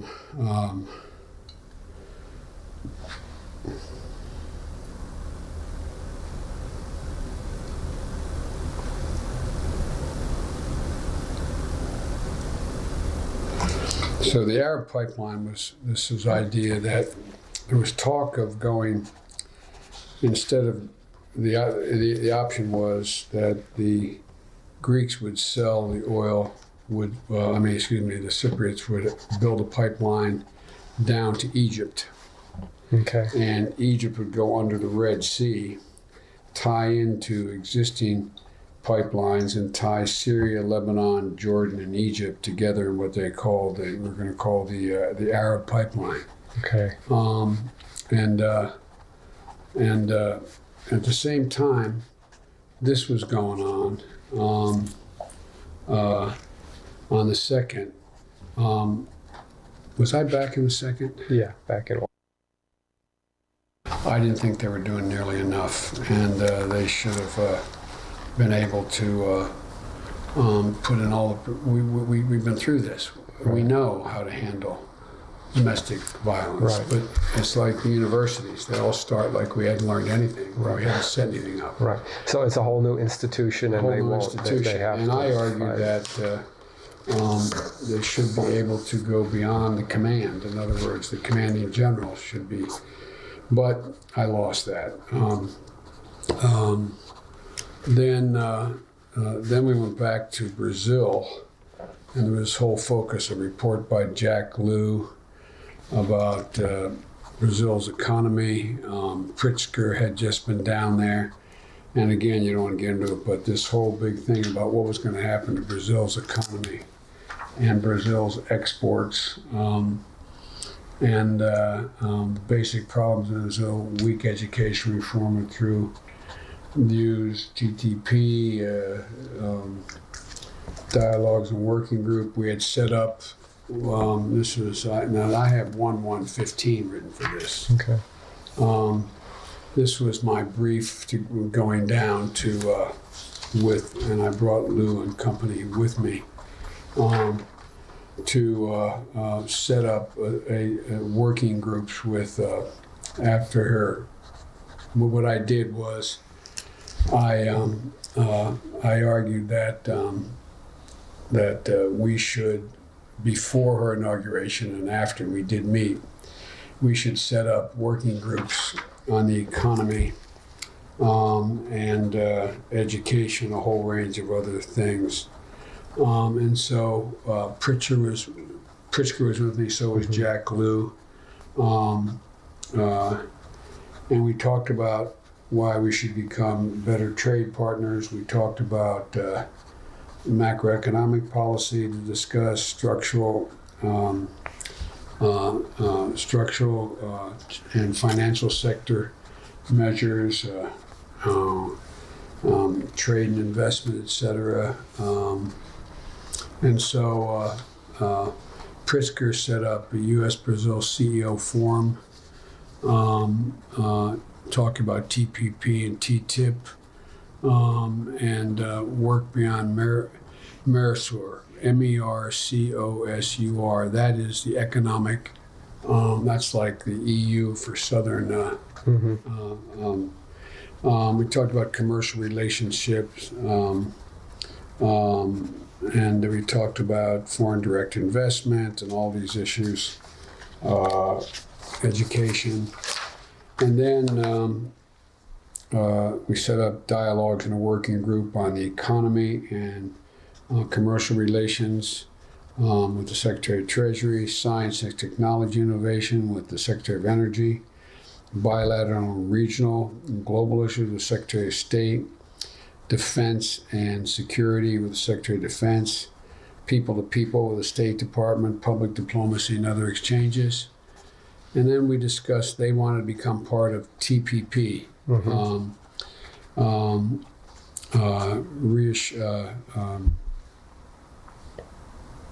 Remaining focus is for them to become part of it, they had to deal with international intellectual property, environment, state-owned enterprises, and investment and financial services.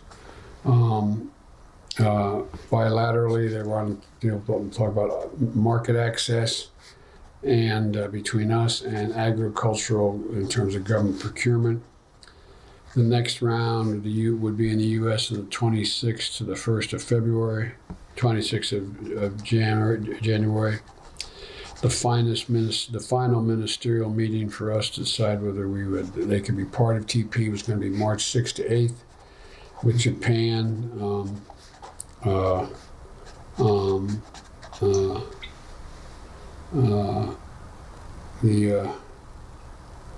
They were hardening their position on automobiles, and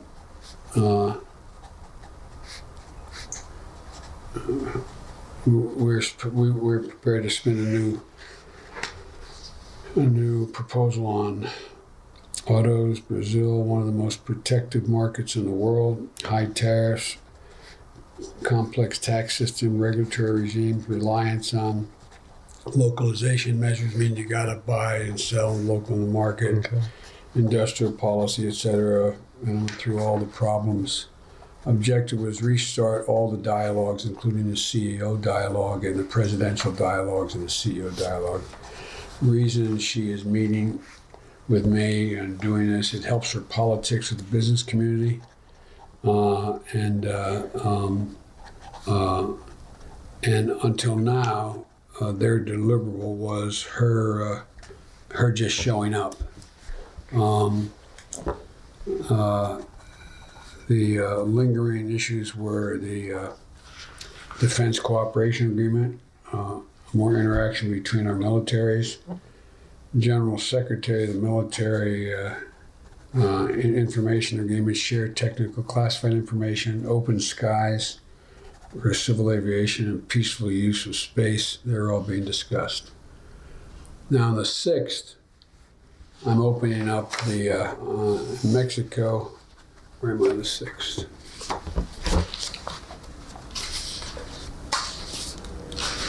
This is really a busy time.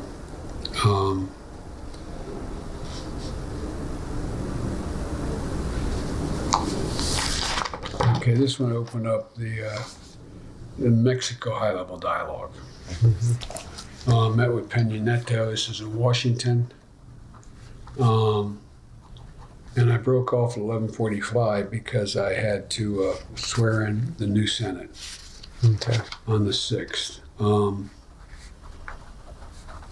And then I also, that day, I went to, it was a big deal to him, I went to the unveiling of the portrait of Representative Conyers in the,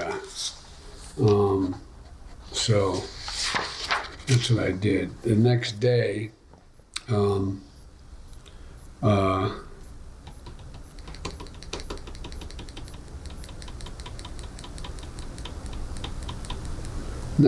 thing I did a whole lot, but it was basically there was a principals committee meeting the SEC, but I swore in Mark Gilbert, who had been helpful in our campaigns, ambassador to Australia. To New Zealand. And I did some other swearing-ins. The next day, now, it's a new Congress, and I was also the point man with the Congress. So Kevin McCarthy wanted to meet with me privately, and we did that afternoon. I believe we got at the Naval Observatory,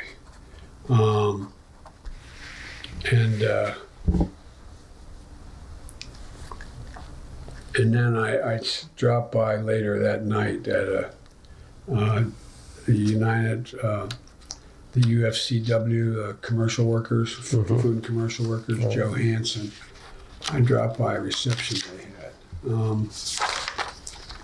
And again now, the next day,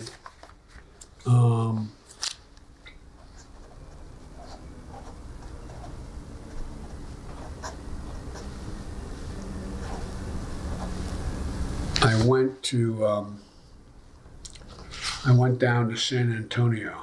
I went to Knoxville, Tennessee, and Clinton, Tennessee, and San Antonio, Texas. And what was I doing? I spoke at a community college to 450 people in Pillissippi State Community College. Then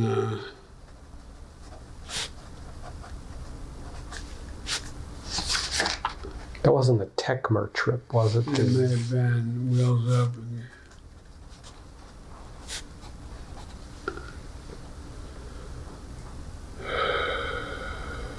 I then was went to San Diego from 6:40 to 7:40, remarks at the Student Veterans of America Convention. I spoke. So again, back to the large picture. During this period, I was doing a lot of stuff on Mexico, and with the high-level dialogues, and trying to work out energy and in connectivity.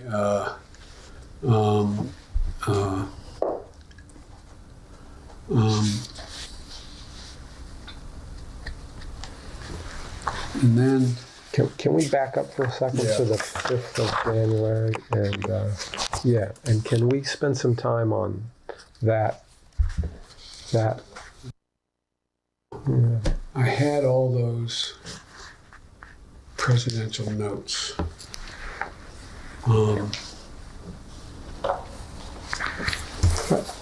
I know you gave me this much from the. Actually, separate from presidential. I wonder where those.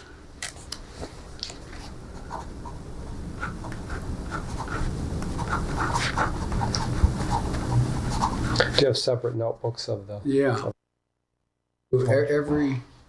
After every lunch, I would dictate to. I would dictate to, I'd call in, Mm-hmm. and I'd dictate to her what the lunch was about. And I think you'd call her,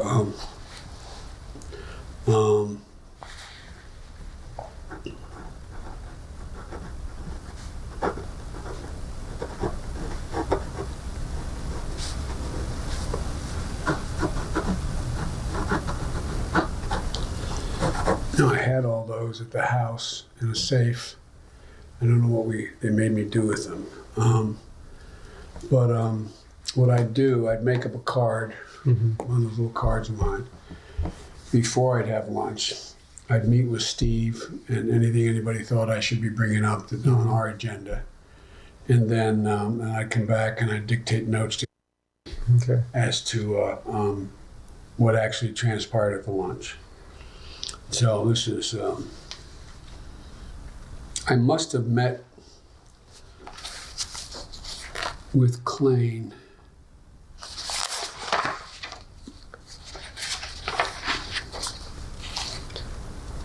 The only thing I saw possible that day was the maybe the early morning at Navob's or something.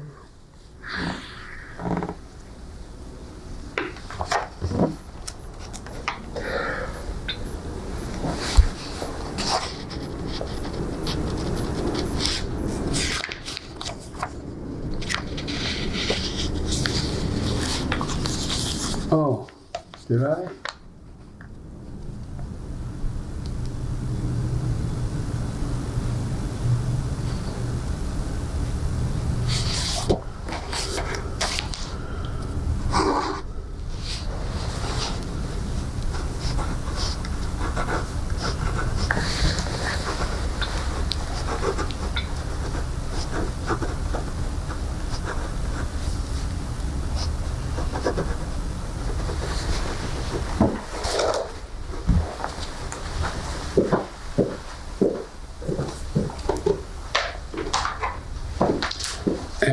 On the 4th,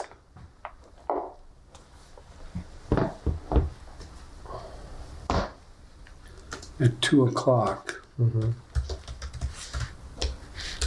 I think I spoke I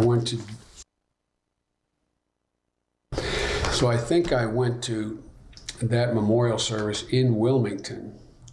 It says December the 4th, but I don't know what this means. Memorial service gets names really fucked up. So it says memorial service for,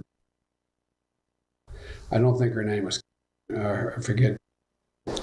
So I gotta make a note of that too. But at any rate, back to, I had a meeting with Ron Klain, and I don't know when.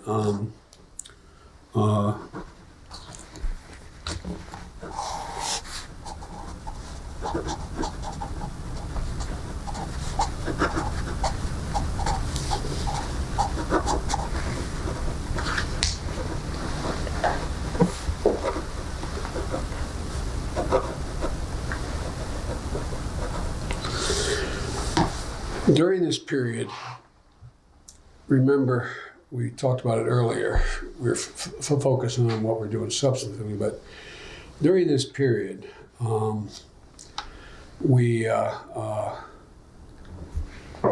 there was a lot of discussion and mounting pressure from my own team that I announced. Right. And that I couldn't delay it much longer. And Ron Klain was making the case how I would run, because I was arguing that, and it was true, that there was disappointment on the part of Democrats in Barack's not being more aggressive about a lot of things. And Hillary was criticizing him. She was out by now, and others were criticizing him. And this is where this came in. Ron's advice was that I should actually do a speech to put all of them on, he said, scattered attacks in their path by talking about what we've done, be much more aggressive about while they're talking about how much they changed their approach to the economy from Obama. He said, here's why they're wrong. He said the speech topic suggests, he said, aggressively defend the president, throw thumbtacks in their path, frame the box for the others who are running, one they can't get out of. This will allow me to define the middle class, so challenge without naming Hillary or others. Right. And it will challenge the Democratic critics of Hillary. Critics including Hillary. In other words, make the case for Obama. Look, make the case that basically says, I'll take the blame for every mistake we made as long as you give me all the credit too. And we did a great job, challenged Democratic critics, including Hillary. The other piece of that was, we had decided, and Mike's idea was, and Ron was still loyal in those days, was to say, because he came in to see me and I took extensive notes. I don't know where the hell they are.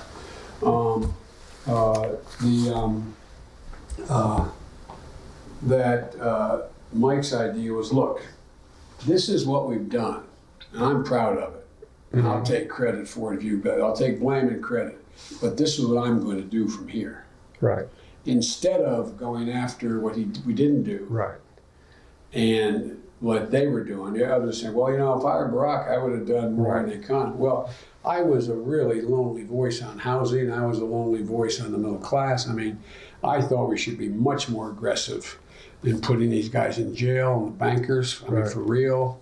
It wasn't idle. I mean, he used to really get pissed at me.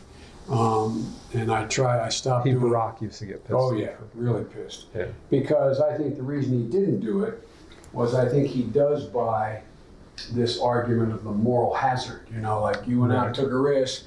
Right. I remember getting a briefing from his economic team saying to me that, I didn't understand, this is not the middle class of post-World War II. These are all greedy bastards. They all went out and borrowed money on these crazy cockamamie loans because they wanted a fifth bedroom, they wanted a swimming pool, they wanted a place at the beach. Right. Bullshit. That's what the new middle class was. And they're part of it, the millennials. Right, that's what they. Anyway, that was the constant fight with me. Klain was on my side when he was there, and my whole team was all. I had the team that said, including the two guys who I think were with me were, the guy at Princeton now, the economist, good guy, was our chief economic advisor. Not Kaufman, think of his name, and the guy back out at the University of Chicago with a funny name. I'll think of it. Goolsby is one. Goolsby. Yeah, Goolsby is in Chicago. And the other guys at Princeton. Yeah. I should write the name down so I don't keep forgetting. Is it Alan Kruger? Alan Kruger, great guy, by the way. I'm a big fan, a big supporter. So, we were on the same team along with, my team, my internal staff. But it was constant. I think the reason why we didn't do more, by the way, is because I think that's a harsh thing to say, but I think subconsciously at least, Barack and his guys were beholden to Silicon Valley.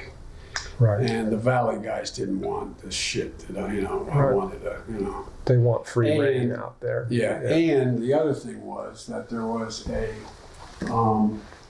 guy who was a big Barack supporter early on is Jamie Dimon.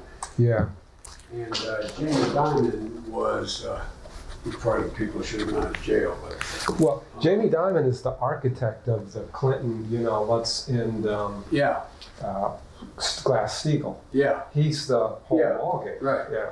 And so there was Jamie Dimon. And he was always part of that team, right, of advisors, that Yeah. outside advisors Yeah. that Yeah. Barack had. Yeah. And so, you know, even though we weren't, quote, tied to Wall Street bankers, we were pretty well tied to Wall Street bankers. Right. Right. So, And Summers was always. and Summers came to me, said he was wrong after Really? we got, yeah. Came to me and says, I was wrong about the housing piece. I should have been much more aggressive. We should have given more leeway. We should have, which was really something else. And when he came to me, and I'll get the date, remind me, when did Summers come to me to have lunch? It was when I was thinking about running. Okay.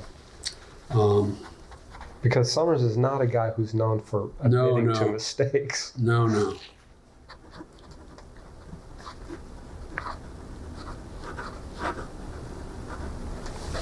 Well, it is that also the. Here's what happened. Before I forget, don't mind my train of thought.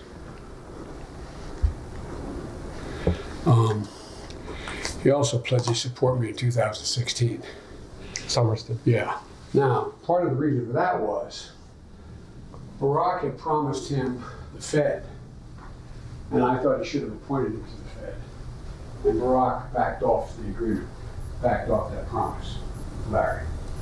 And it really, really pissed Larry off. He was going to be appointed to the Fed. Because Larry was too much of a liability. Yeah. And it was, you know, Harvard and women, and yeah. but it was he just didn't.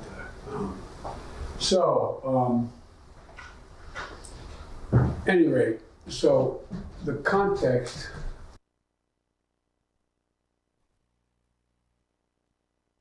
No, tell them another 10 minutes. Okay.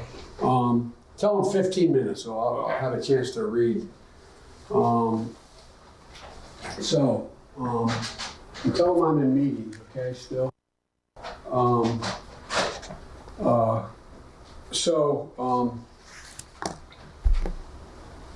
Anyway, so the issue was, this is all, you know, all this is happened simultaneously. The issue was about running for president, which was still very present in everything we were doing. You know, I mean, it was that how would I handle the fact that I disagreed with him? Right. Well, and Ron he's very good. I'm so disappointed he was so disloyal. That was really hurt my feelings. I mean, it disappointed me about him. Yeah. I don't think he's happy. Yeah. I know he knows better. Right. I know he, you know, like even that email that got exposed, remember? Yeah, I couldn't quite understand what he was saying. What he was saying was, I can't continue to play this double role. Yeah. Because he's talking me out of running. He went from go. He's still being invited to our meetings. He's going, I don't know, maybe a little late. While at the same time, prepping already his Hillary debate. Yeah. And right. Now here's what I think happened. I think what happened was, I think Ron, knowing me, concluded that I wouldn't go. Mm-hmm. And that if he stayed with me, that he would lose his chance to be part of this new administration, which he wanted. But I still think he thought I would have been better, but he knew that I and would probably end up not doing it, and he'd be left hanging. Uh-huh. So instead of having the nerve to come to me and say, look, I want to be involved, I'm loyal to you, but I don't think you're going to do it. If you can tell me you're going to do it now, I'll stay. Right. But if you can't, I have to take advantage of this opportunity. Yeah. Which is what I would have done, you would have done to me. Right. He didn't have the courage to do it. Right. Steve had the same opportunities. Right. Mike had the similar opportunities, you know, but they didn't do that. They stayed. Right. So I don't try to sell them on cutting him any slack, you know, I mean, because they stuck it out. Yeah. So anyway, that was the context of this. How would I run? And so the discussions that revolved around what the strategy would be if I did run. Mm-hmm. You with me? Yep. And it was less at that point, was I going to announce at that time?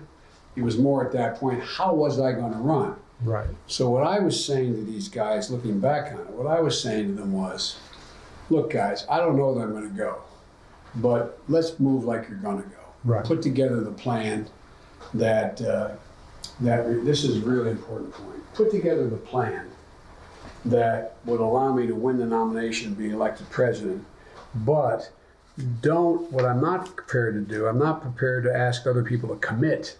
Right. And then box themselves in. Now, I shouldn't have thought that way. I should have thought, fuck him, but I was worried. I didn't want, as a matter of honor, to have people do what Ron ended up doing. Right. Do you know what I mean? Yep. I didn't want to get them locked in and then deciding, and if I didn't go, then go, Right. God damn it, I could have been a champ.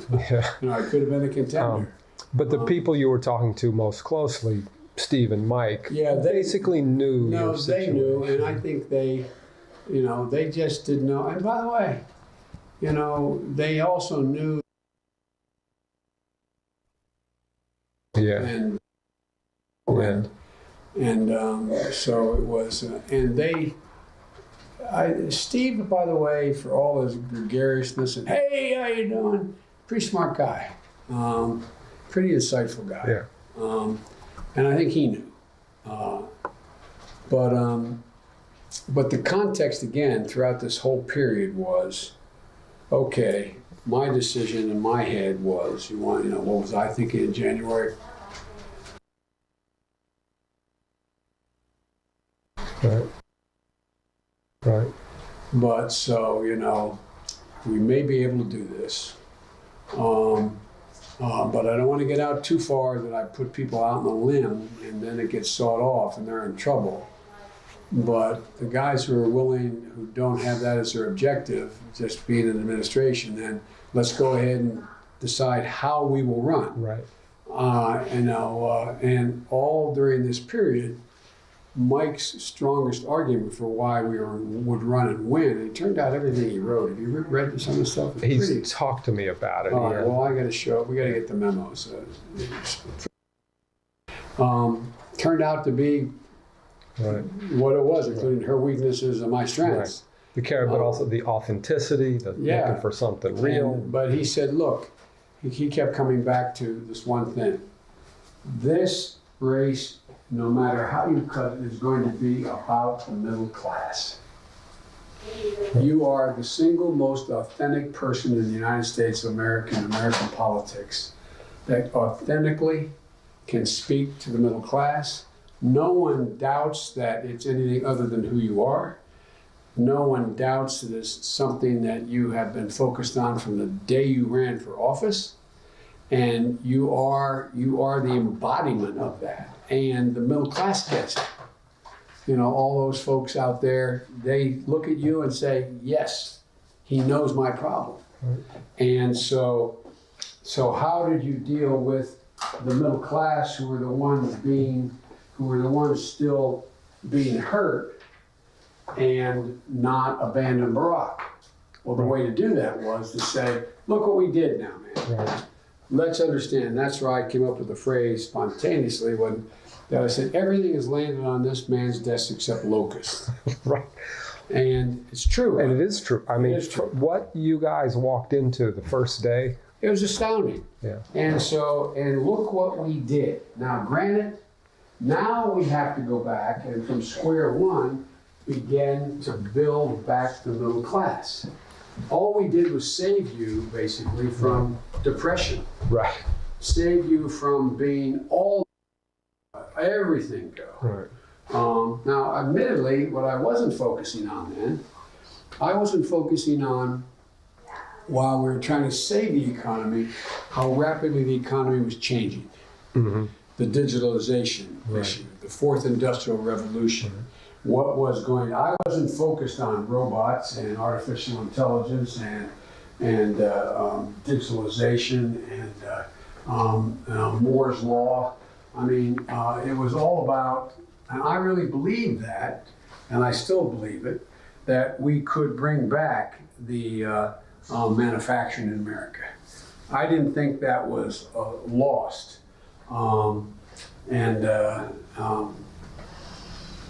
And I wasn't so big on globalization. I mean, I wasn't, I thought TPP, the reason I felt, first of all, I think we did not negotiate tough enough on TPP.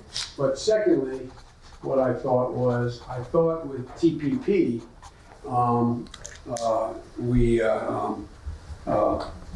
it was more of a foreign policy document than it was as much a foreign policy document as an economic document. And that we could have been tougher in terms of protecting, getting a better deal for American workers. And I was, for example, even in the foreign policy piece, as recently as the last 4 months we were in office, I was arguing when it comes to China and the South China Sea and air identification zones and the islands they're building in the South China Sea. I argued that we had much more leverage than China had in terms of the need for economic cooperation, and that we should be prepared to threaten economic cooperation. It's cheaper than war, and it hurts us, but it kills them. My argument, and one of the themes I want to get through here in this book as it relates to the foreign policy, domestic side of this, is that I think we always underestimate our power as a nation. I think we always underestimate our power. And You mean non-military power? Non-military. Right. I think we always underestimate our leverage, including the backup possibility of military power. In other words, that's not the reason. If we didn't have the military power to back it up, then all these other things would have less consequence. They would, but for example, I finally thought I convinced Barani that in a situation where we were, if we decided that we were going to really come down on them on steel, which I thought we should have, that it would have a dramatically negative impact on their economy. And if we were decided that we would come down on intellectual property, like for example, we nailed them. They literally stole not only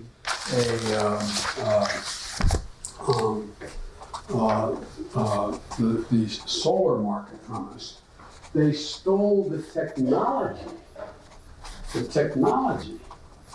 that this company had that allowed them to produce a more profitable, a more efficient, right? Yeah, efficient solar power. Yeah. I mean, they fucking stole it. And I thought we should have sanctioned them and and every time I meet with Xi, I don't want to get off on this, but every time I meet with them, my argument would be, look, man, you play by the rules. No problem. If you don't want to play by the rules, we impose, the consequence of not paying by the rules. We're going to compete. You want to compete? Fair. You want a different relationship? We got it. It can be new, but it's got to be by rules. Right. So it's okay if you don't want to play by the rules, we're going to enforce the sanctions.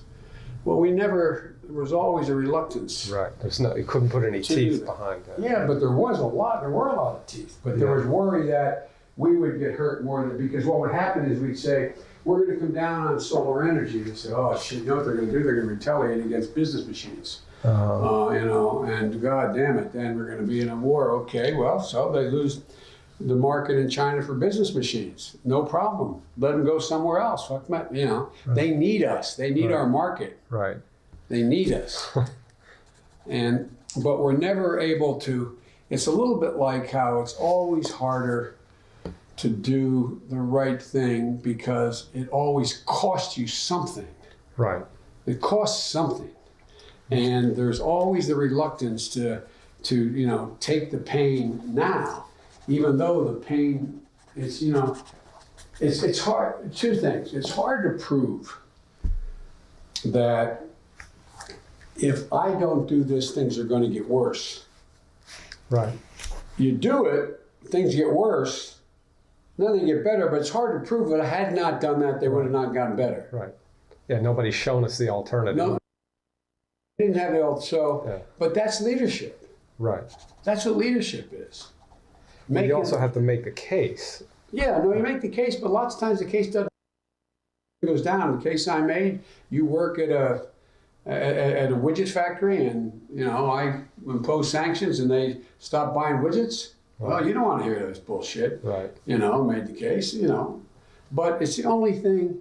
I mean, that's leadership, and that's what that was. What Barack was always. And I guess every president. Maybe I were the president, I would have not had the nerve to do it too. But it was always on the margins. But it was, like I said, and between you and me, I mean, Barack always got to the right spot, but a day late and a dollar short. Yeah. I mean, it's not all the time, but he got.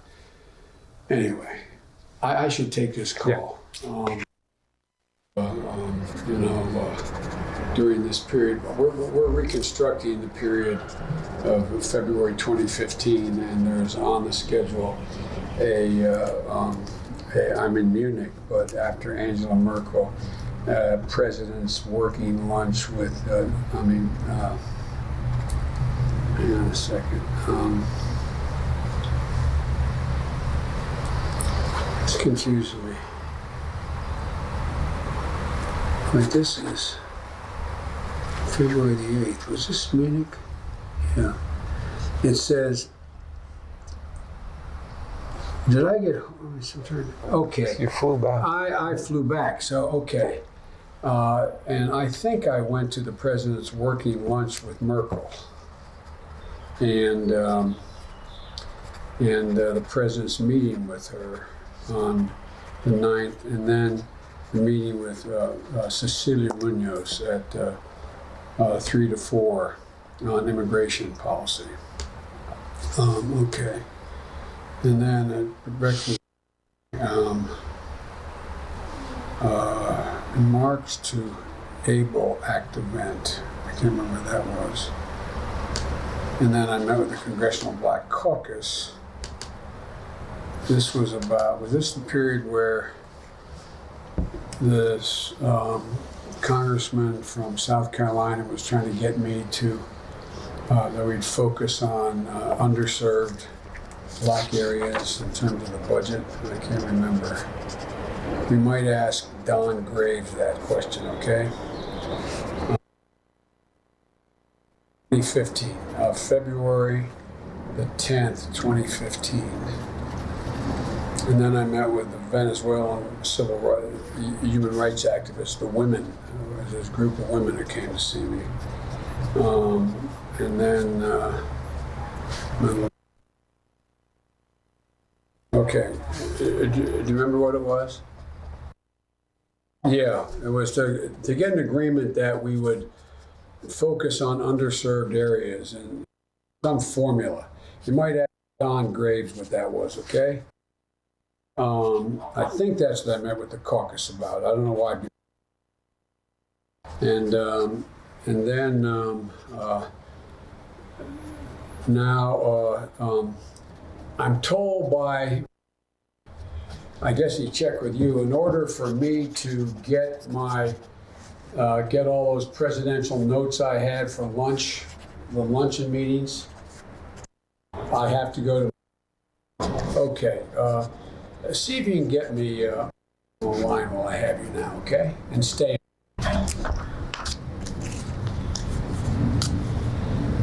This is probably something that goes to the presidential papers. I don't think so. It was in between. I didn't want to turn them in. Right. So that's the gray area.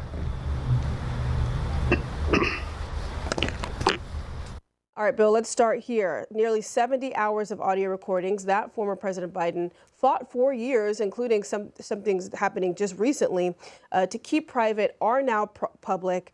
What's on these recordings, and what is the time frame in which these conversations happened? It's important to note these interviews were in 2016 at the very end of his second term as vice president, and 2017, his first year out of the West Wing, out of office in advance of his own run for president in 2020. This is not the same as his actual interview with the special counsel when he was the 80-year-old president years later.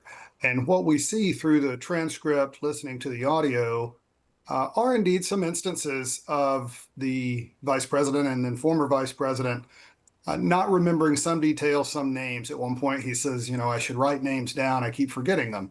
But there are plenty of other instances where he shows a thorough command of details and of meetings and the policy debates at hand. So it's really kind of a body of evidence that can be cherry picked for whatever conclusion one wants to draw about Joe Biden's fitness for the presidency. And that was the issue, the political issue here with the Heritage Foundation arm going after this. They want to frame this as proof of Joe Biden's decline, having been apparent and obvious to anyone watching even years before he was elected president.